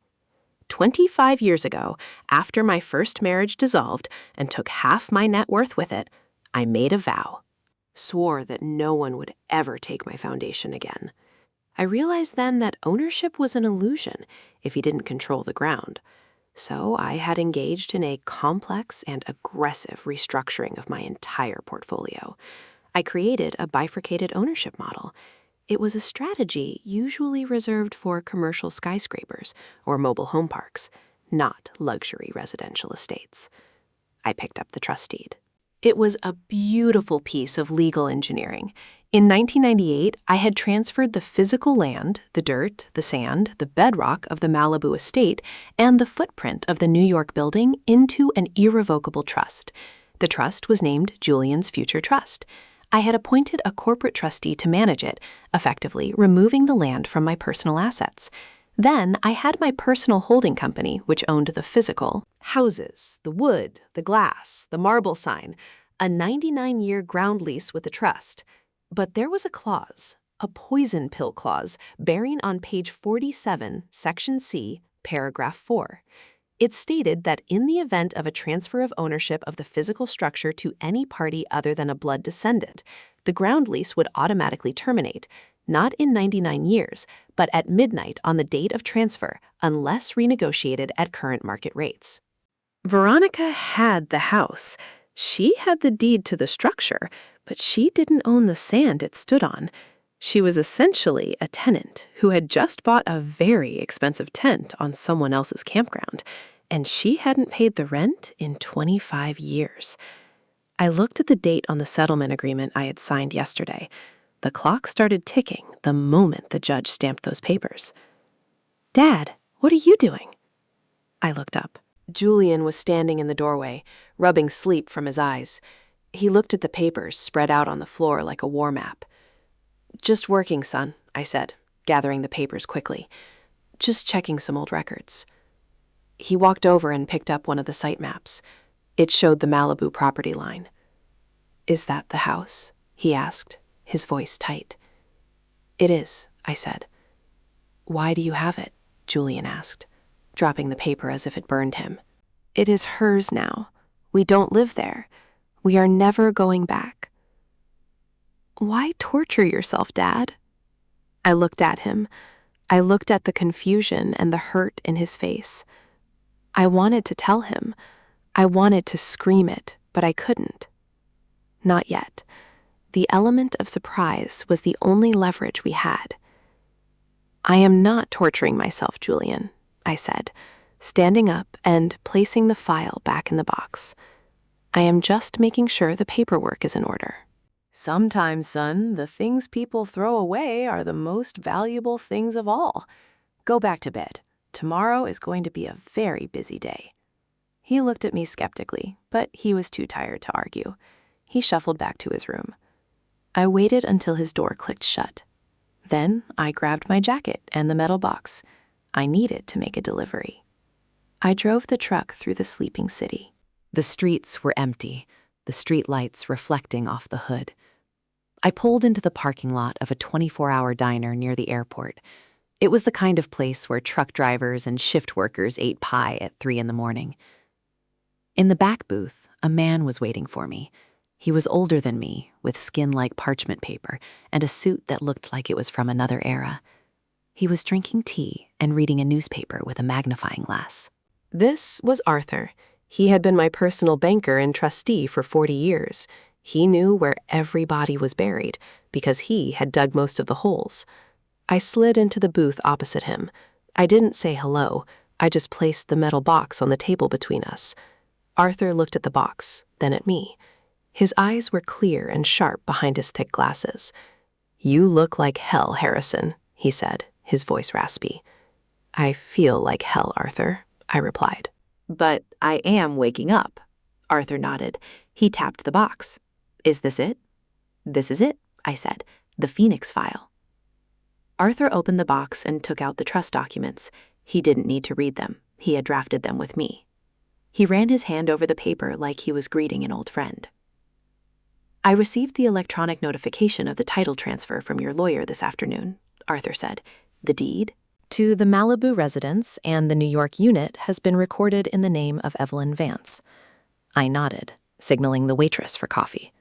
"It is done, then." "It is done," Arthur confirmed. According to the bylaws of the trust, the transfer of the improvement triggered the termination clause of the ground lease. The lease expired technically at the moment of recording. However, we have a 24-hour grace period for notification. I checked my watch. It was 3 a.m. "That gives us 21 hours, I said. Arthur pulled a folder from his briefcase. He opened it, revealing a stack of legal notices printed on heavy bond paper. They were eviction notices and demands for back rent and tax indemnification. "I have taken the liberty of calculating the current market value of the ground rent," Arthur said, pushing a spreadsheet toward me. "Malibu beachfront property has appreciated significantly since '98. $60,000 a month." I looked at the number. 60,000. It was staggering. "And the taxes?" I asked. Arthur smiled a dry, thin smile. "Under the triple net terms of the original lease, the tenant is responsible for all property taxes on the land. Since you were both the tenant and the landlord, effectively, you paid them. But now the tenant is Veronica. And since the lease has been terminated due to breach of transfer terms, the trust is entitled to claw back the last 10 years of property taxes as a penalty for the lease violation." I looked at the total at the bottom of the page. $500,000 in back taxes immediately due, plus the first month's rent, plus a security deposit. She will owe the trust nearly $750,000 by midnight tomorrow, I said. "And if she cannot pay," Arthur said, closing the folder, "the trust has the right to seize the improvements, the house, the furniture, everything on the land to satisfy the debt." "She doesn't have the money," I said.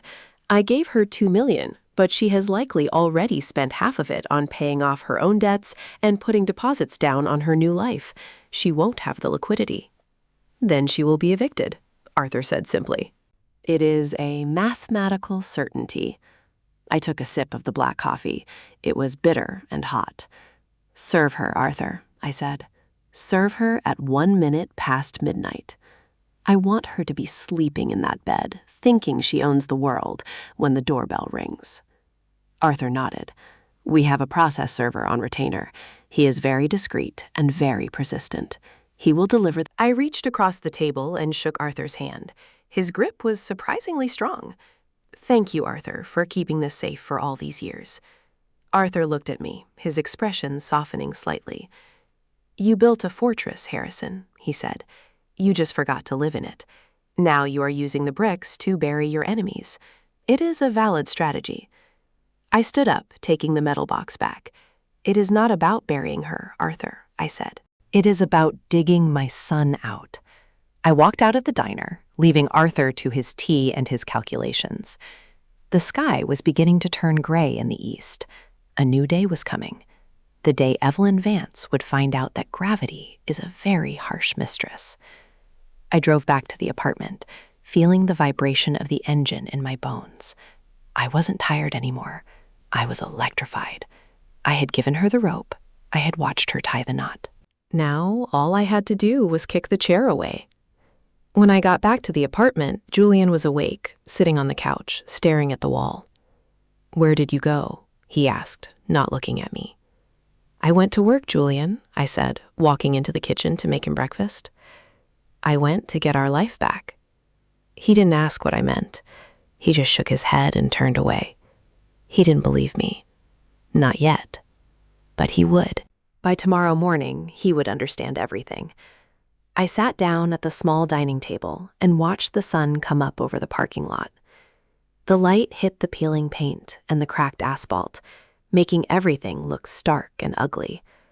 But for the first time since this nightmare began, the ugliness didn't bother me because I knew it was temporary. The clock was ticking. Tick, tick, tick. Every second brought Veronica closer to the edge of the cliff she didn't even know she was standing on, and I was going to enjoy the fall. The lights of the Malibu mansion were blazing so brightly they probably served as a beacon for ships at sea. From where I sat in my darkened truck, parked a quarter-mile down the coast highway, I could see the glow radiating into the night sky. It was the color of burning money. Veronica was not known for subtlety. She was throwing a housewarming party to end all housewarming parties, a coronation ceremony for the Queen of the Coast. Inside, I knew exactly what was happening. I could picture it with the clarity of a man who had watched her operate for a decade. The champagne would be vintage Dom Perignon, flowing like water into crystal flutes. The music would be loud, a thumping bass line shaking the floors I had laid myself. She would be wearing something white, something bridal, something that screamed innocence, while she stood in the center of the wreckage she had caused. She was surrounded by her court. The coach, Liam, was there, of course, probably wearing a linen suit she had bought him yesterday. Her friends from the club, the women who had whispered about me behind my back, were there, drinking my wine and laughing at my expense. They were toasting her victory. They were celebrating the liberation of Evelyn Vance from the tyranny of her boring old husband. I checked my watch. It was 11:55. 5 minutes. I imagined Veronica raising her glass. I could almost hear her voice, shrill and triumphant, cutting through the noise. To me, she would be saying, "To the Queen of the Castle, to getting what we deserve." She had no idea how right she was. She was about to get exactly what she deserved. At the service entrance of the estate, a nondescript gray sedan pulled up. It wasn't a guest. It wasn't a caterer. It was a man named Mr. Henderson. Not my accountant, but a process server Arthur had hired. A man who specialized in delivering bad news to people who didn't want to hear it. He checked his watch. He waited. He was a professional. He wouldn't knock a second before midnight. The law is precise, and so was he. Inside the house, the party was reaching its peak. Veronica was likely giving a tour, showing off the master bedroom, showing off the ocean view from the balcony, boasting about how she had negotiated the settlement. She would be pointing out the art on the walls, claiming she had curated it. She would be touching the marble countertops, claiming ownership over every square inch of stone and glass. Midnight struck. The 12th chime of the grandfather clock in the hall would have been drowned out by the music, but the doorbell was loud. It was a deep, resonant gong that echoed through the house. Veronica probably frowned. Who could be arriving at midnight? Perhaps a surprise guest. Perhaps a celebrity. She loved surprises when they were wrapped in gold paper. She walked to the door, her heels clicking on the foyer tiles. She opened it, expecting a gift. She found a man in a cheap suit holding a thick envelope. "Delivery for Evelyn Vance?" the man said, his voice flat and bored. Veronica laughed, a bubbly, champagne-fueled giggle. "Oh, is it a singing telegram? Did Harrison send a final, pathetic plea? Or is it from you girls?" She looked back at her friends who were crowding the hallway, curious about the late-night visitor. "Sign here, please," the man said, holding out a clipboard. She signed with a flourish. Evelyn Vance, the signature of the lady of the manor, the signature of the owner. She took the envelope. It was heavy, thick, official. The man didn't say congratulations. He didn't say enjoy the party. He simply turned and walked away, disappearing into the darkness. Veronica closed the door. She stood under the $10,000 chandelier, holding the grenade I had pulled the pin on 24 hours ago. "Open it," someone shouted. "Let's see what it is." She tore open the envelope. She pulled out the stack of papers. The top page was not a greeting card. It was not a check. It was a legal notice printed on heavy bond paper with the letterhead of the Julian Clark Future Trust. She squinted, trying to focus her eyes. The alcohol was making the words swim, but the header was bold and impossible to miss. Notice of termination of ground lease and demand for immediate removal of improvements. She read it again. Termination, removal, improvements. The words didn't make sense together. She owned the house. She had the deed. I had signed it over. She flipped the page. Notice of delinquent ground rent and tax indemnification. Amount due immediately. $742,000. She started to laugh. It was a loud, incredulous laugh that made her guests smile uncertainly. Veronica, her tennis player, asked, coming up behind her and wrapping his arms around her waist.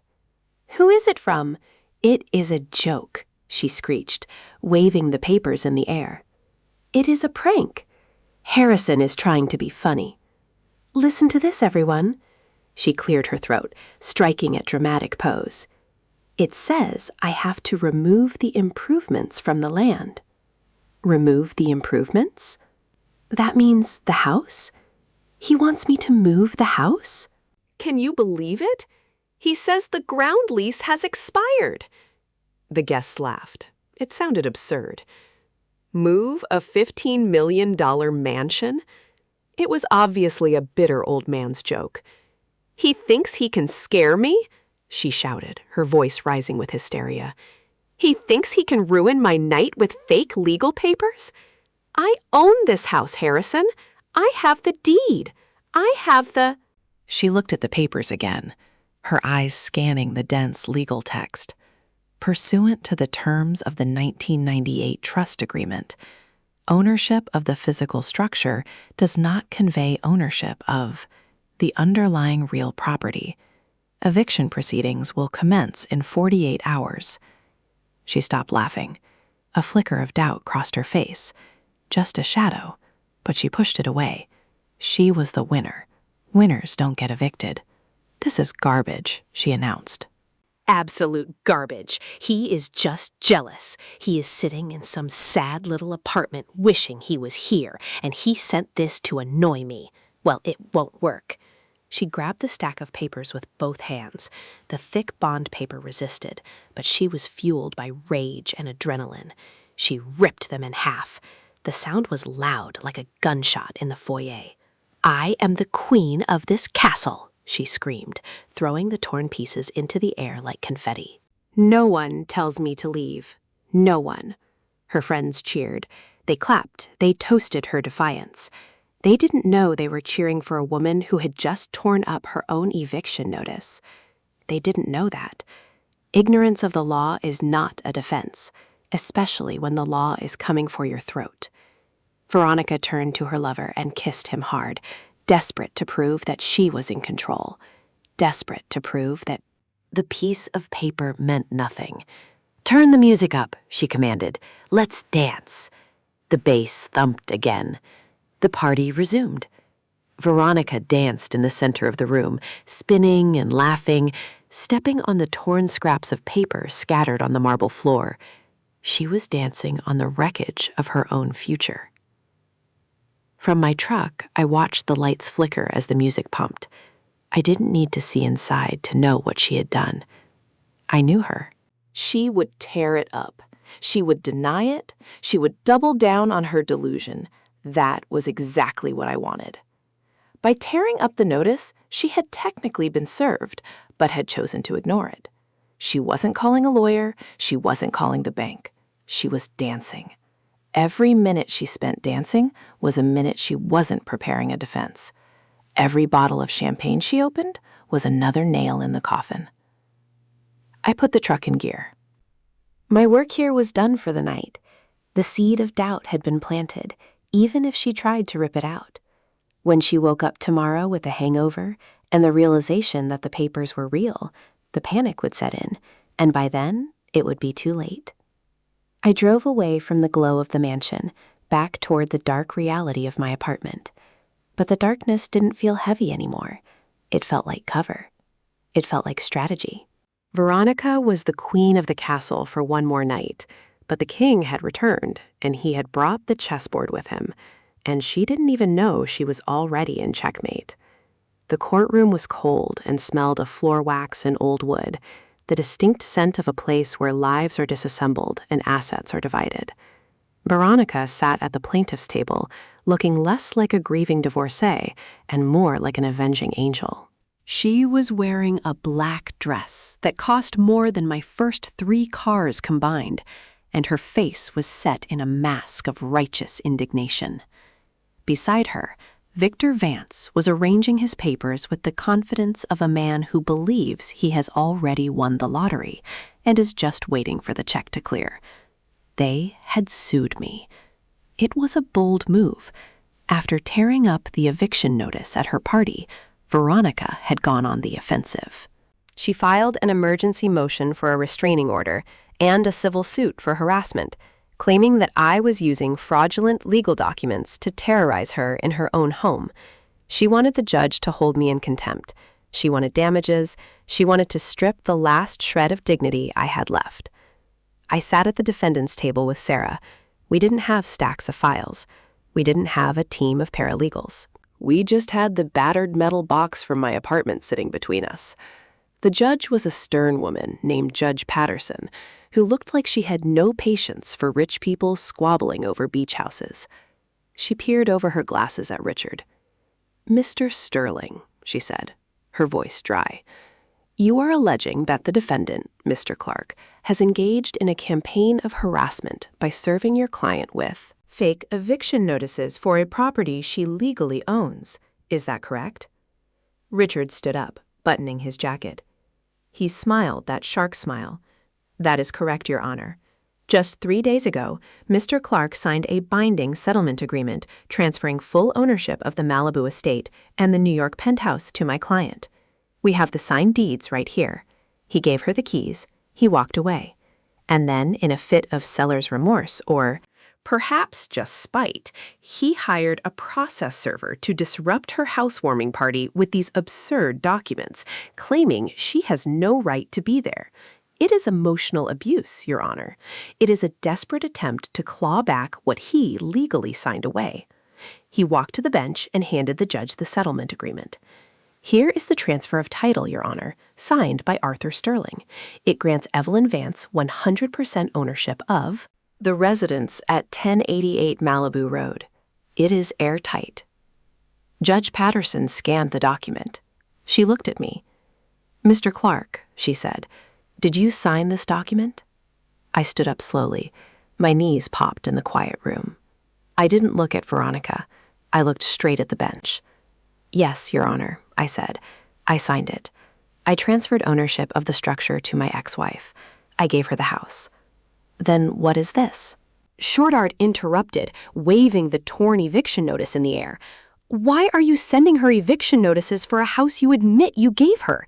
"Because I said," my voice rising just enough to cut through his theatrics, "owning the house is not the same thing as owning the land it sits on."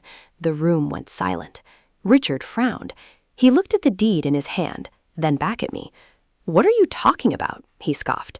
"It is real estate." "The land and the house are one and the same." "Not in this case," I said. I opened the metal box. I took out the yellowed file from 1998. I walked to the bench and placed it next to Richard's papers.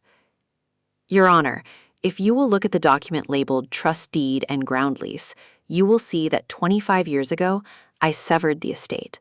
I transferred the underlying real property, the land itself, into an irrevocable trust called the Julian Clark Future Trust. I did this to protect the asset for my heirs." Sarah stood up and handed a copy to Richard. He took it, his hands shaking slightly.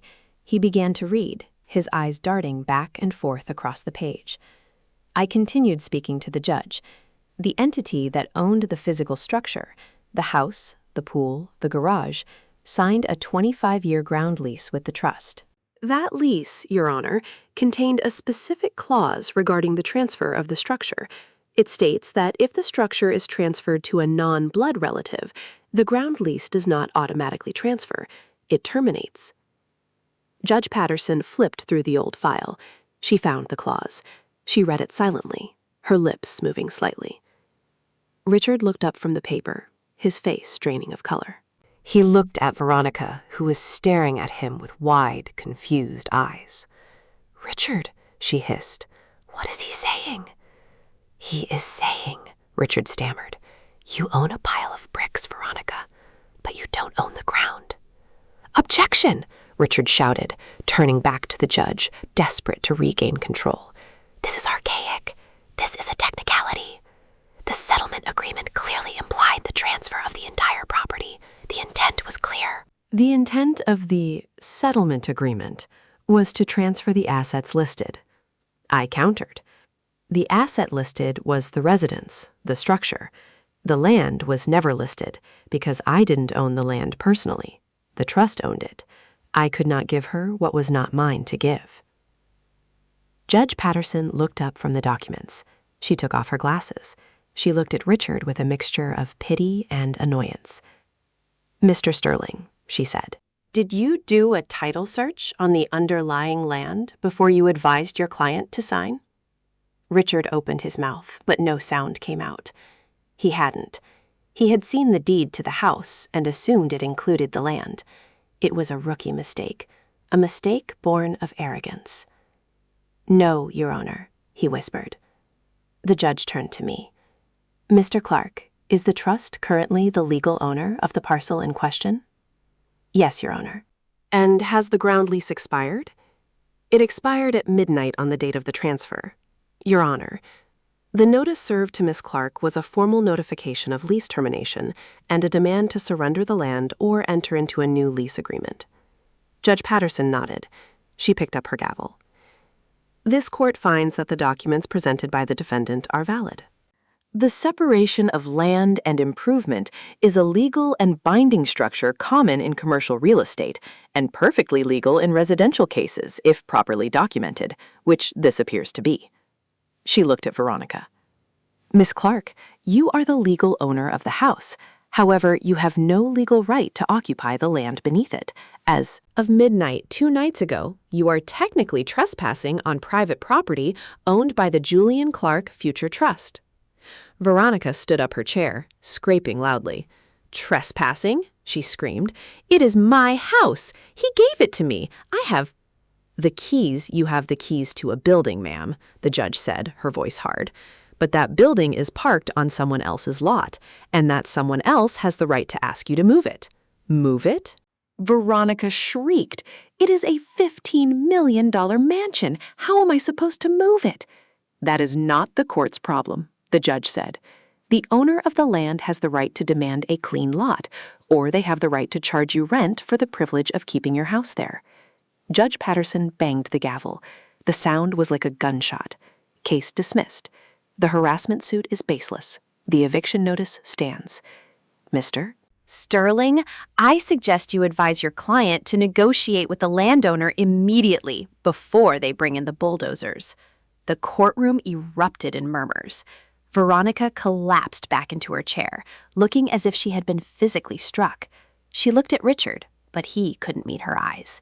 He was busy stuffing papers into his briefcase, trying to figure out how he was going to explain this to his partners.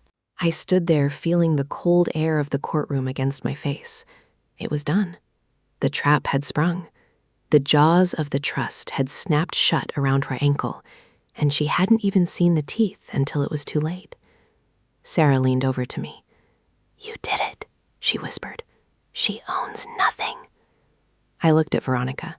She was staring at her hands, the same hands that had signed away her son for a check. She was beginning to realize that the check wasn't going to be enough, not nearly enough. I walked over to their table. Richard stepped back as if I were radioactive.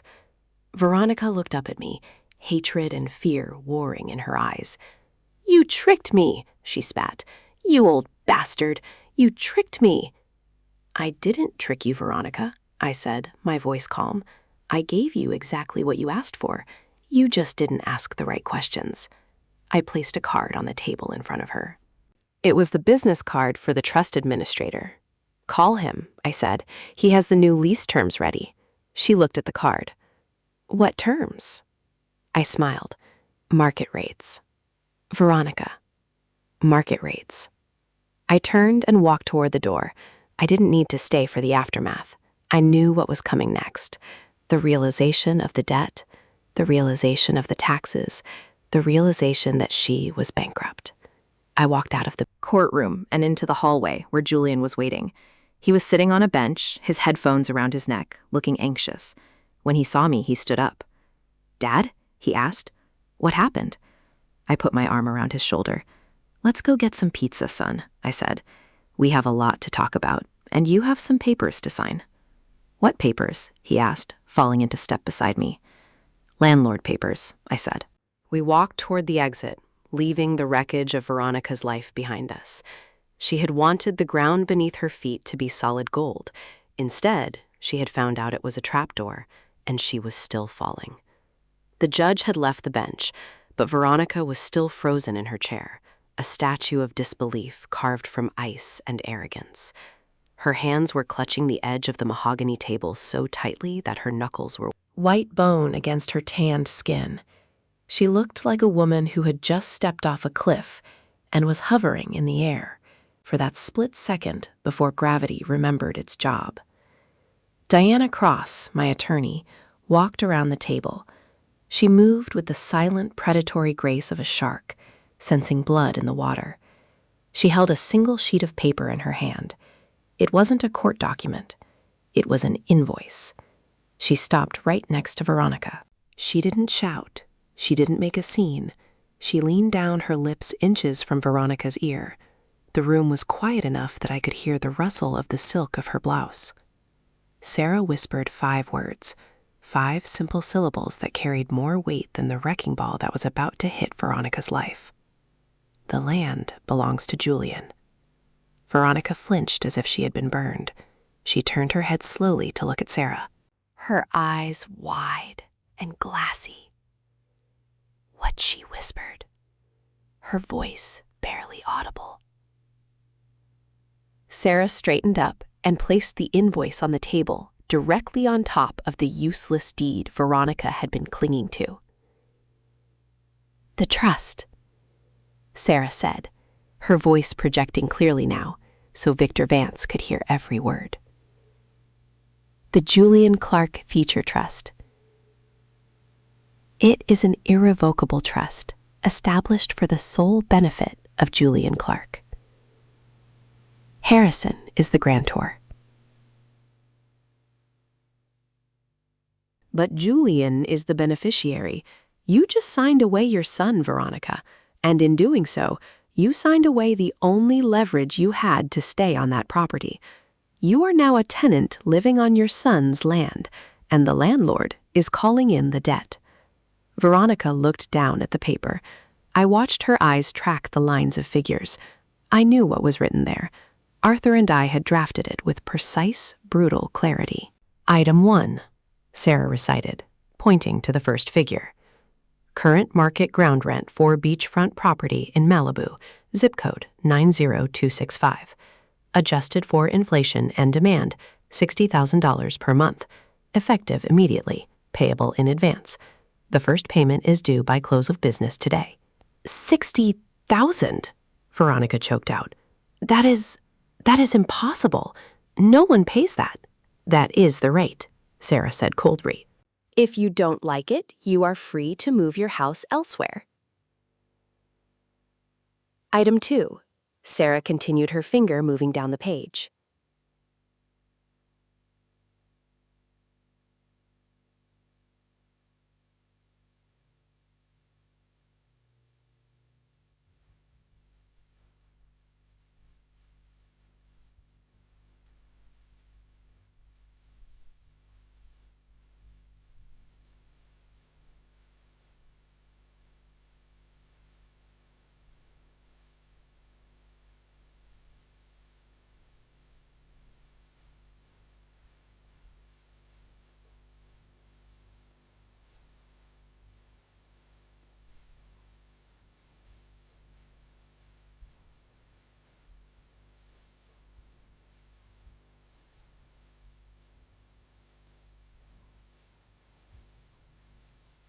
Now that the structure has transferred to a third party, a readjustment clause has been triggered. You are responsible for the immediate repayment of deferred tax benefits associated with the land usage for the last 7 years. She tapped the bottom line. That comes to a total of $500,000, Sarah said, also due immediately. Veronica made a sound like a dying animal. $500,000. It was a quarter of the cash settlement I had just given her. Combined with the rent, she was looking at a bill of nearly $600,000 just to stay in the house for the first 30 days. "And if I don't pay," she whispered, tears spilling over her mascara-stained cheeks. Sarah smiled. It wasn't a kind smile. "If you failed to remit the full amount within 30 days, the trust will exercise its right to seize the improvements to satisfy the debt. That means the trust will repossess the house, the garage, the pool, and everything inside it. You will walk away with nothing, Veronica. Less than nothing, because you will still owe the legal fees for the eviction." Veronica looked at Victor Vance. "Help me," she pleaded. "Richard, do something. Tell them they can't do this." Richard was pale. He was stuffing papers into his briefcase, his hands shaking. He knew the law. He knew he had been outmaneuvered. He knew that any judge looking at the trust documents would uphold the claim. He had committed malpractice by not checking the title, and he knew his career was flashing before his eyes. I need to review the documents, Miss Clark," Richard stammered, backing away from the table. We will be in touch." He turned and walked away, leaving his client alone in the ruins of her victory. But the final blow didn't come from the lawyers. It came from the gallery. The coach Liam, the boy with the bleached hair and the linen suit, had been watching the entire exchange. He had heard the numbers. 60,000 a month, $500,000 in debt. He had heard that the mansion was a house of cards. He looked at Veronica. He looked at the tears streaming down her face. He looked at the invoice on the table. He did the math. He stood up, slowly. He didn't go to her side. He didn't offer her a handkerchief. He checked his reflection in the glass partition of the gallery, smoothed his hair, and walked toward the exit. "Chad!" Veronica called out, her voice shrill with panic. "Chad, where are you going?" Chad didn't look back. "I think I left my phone in the car," he muttered, pushing open the heady courtroom doors and disappearing into the hallway. He wasn't coming back. The gravy train had just derailed, and he was jumping off before it went over the cliff. Veronica was alone. Truly, completely alone. The husband she betrayed was standing against her. The son she discarded owned the ground beneath her. The lover she bought had walked out. The lawyer she hired was fleeing. The house she stole was a trap. She looked at me one last time. Her face was a mask of absolute horror. The realization hit her like a physical blow. She hadn't won. She hadn't escaped. She had walked willingly into a cage and locked the door behind her. The color drained from her face, leaving it a sickly gray. Her eyes rolled back in her head. Her hands clawed at the air, as if trying to grab onto something solid, but there was nothing there. She screamed. It was a high, piercing sound of pure despair that echoed off the high ceilings of the courtroom, and then her knees gave out.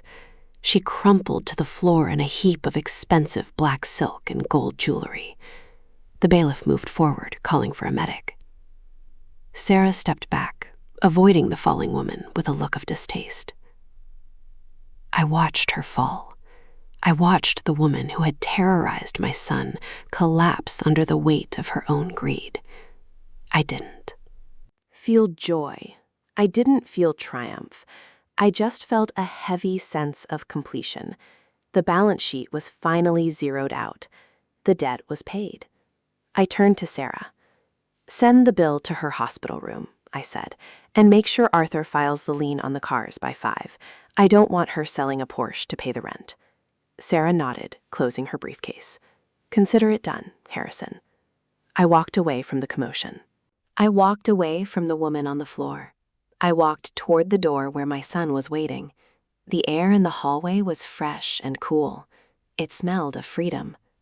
The land belonged to Julian. The future belonged to Julian. And for the first time in a long time, I could breathe. The pepperoni pizza from the corner shop was greasy and lukewarm, the cardboard box stained with oil sitting on our wobbly laminate table, but after the sterile atmosphere of the courtroom, it tasted like a Michelin star meal. We were back in the cramped apartment, the air conditioner still rattling in the window, the faucet still occasionally dripping despite my best efforts. But the heaviness that had permeated the air for the last 2 weeks was gone. It had been replaced by a strange electric calm. Julian sat across from me holding a slice of pizza with one hand and scrolling through his phone with the other. He wasn't looking at social media. He was reading the news reports about the court case. The story had broken online. The headline read, "Malibu socialite evicted from own home in shocking legal twist." He put the phone down and looked at me. For the first time in months, the shadows under his eyes seemed lighter. A small, hesitant smile played at the corners of his mouth. "You are a scary genius, Dad," he said, shaking his head. "You planned that for 25 years. You knew she would do this." I took a sip of my Coca-Cola, the bubbles stinging my throat pleasantly. "I didn't know she would do this, Julian," I corrected him gently. "I hoped she wouldn't. I hoped she would be the partner I thought I married. I hoped she would love you the way a mother should.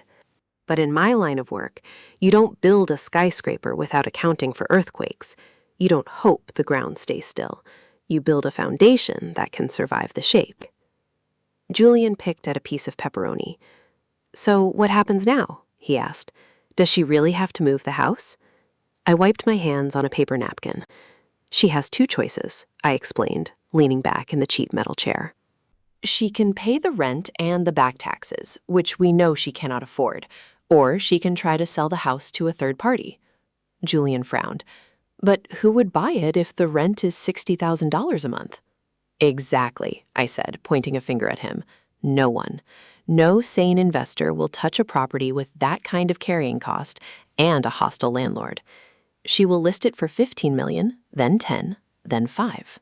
It will sit on the market for months, bleeding her dry. Eventually, she will be desperate. She will be facing bankruptcy. She will have to sell it for pennies on the dollar just to get out from under the debt. And who will buy it?" Julian asked, his eyes widening as he saw the endgame. "Your trust will buy it," I said. "AIR has a standing order. When the price drops below $1 million, which is basically the scrap value of the materials, the trust will step in and make a cash offer. We will buy back our own house for a fraction of what I paid for it. And since the trust owns the land, the ground lease issue disappears the moment the title transfers to the trust." Julian let out a low whistle. "So we get the house back and we keep the money you gave her, because she has to give it back to pay the taxes." I nodded. "In theory, yes. By the time the lawyers and the tax man are done with her, she will be lucky to walk away with enough for a used Honda. She wanted to strip us bare, Julian. Instead, she stripped herself." Julian looked down at his hands. "It is brutal," he whispered. "It is justice," I said firmly. "But listen to me, Julian, and listen closely." I waited until he looked me in the eye. "This money, this house, this power you now hold as the beneficiary of the trust, it is not a toy. It is not for buying sports cars or impressing girls or looking down on people. You saw what greed did to your mother. You saw how it ate her alive." I tapped the table for emphasis. "The income from the ground rent until we buy the house back will not go into your pocket. It goes into a sub-account for your education. After that, any surplus goes to the Hector Vance Foundation for homeless families. You will not see a dime of discretionary spending money until you graduate college with a degree and a job. You will drive this truck. You will work summers. Do you understand?" Julian didn't argue. He didn't complain. He looked at me with a maturity that hadn't been there yesterday. He had grown up in it, that courtroom. He had seen the face of the devil and he had seen the sword of justice, and he understood the difference. "Understand, Dad," he said. "I don't want to be like her. I want to be like you." I felt a lump in my throat that no amount of soda could wash away. "Don't be like me, son," I said softly. "Be better than me." I waited too long to act. I let her hurt you because I was trying to keep the peace. You be stronger. You stand up for yourself sooner. Julian picked up his can of Coke. He held it out across the table. "To the ground beneath our feet," he said. I picked up my can and clinked it against his. The sound was tinny and hollow, not like crystal champagne flutes, but it was the best sound I had heard in years. "To the ground beneath our feet," I repeated, "and to knowing who owns it." We finished our pizza in comfortable silence. The apartment was still ugly. The view was still a dumpster, but it didn't matter. We weren't staying here, and we weren't going back to the mansion either. Not really. We were going forward. I looked out the window. The sun was setting over the city, casting long shadows across the parking lot. I thought of Veronica, probably waking up in a hospital room right now, realizing that her life was over. I felt a moment of pity, just a flicker, and then it was gone. She had made her choices. I looked at Julian. He was laughing at something on his phone, a genuine teenage laugh. He was safe. He was protected. He was going to be okay.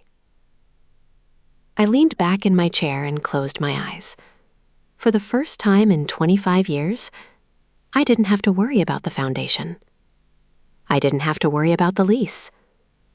The contract was fulfilled. The debt was paid. I smiled a small private smile. Let the world think I was a broken old man. Let them think I had lost. I knew the truth. I had just closed the biggest deal of my life, and the profit wasn't measured in dollars. It was sitting right across the table from me, finishing his crust. Life, I decided, was going to be just fine. Harrison's story teaches us that true power is silent. Veronica chased the glitter of assets, but ignored the foundation, proving that greed makes you blind to the ground beneath your feet. In negotiations and in life, the person who speaks first often loses, but the one who prepares decades in advance always wins. Real wealth is not the mansion you display to the world, but the legacy you protect for your children. Never mistake silence for weakness, because while the loud are busy celebrating their temporary victories, the wise are quietly owning the land they stand on. If you enjoyed seeing justice served cold, please hit that like button to support the channel. Subscribe and turn on notifications so you never miss a story of karma striking back. Let me know in the comments, would you have waited 25 years to spring the trap? See you in the next story.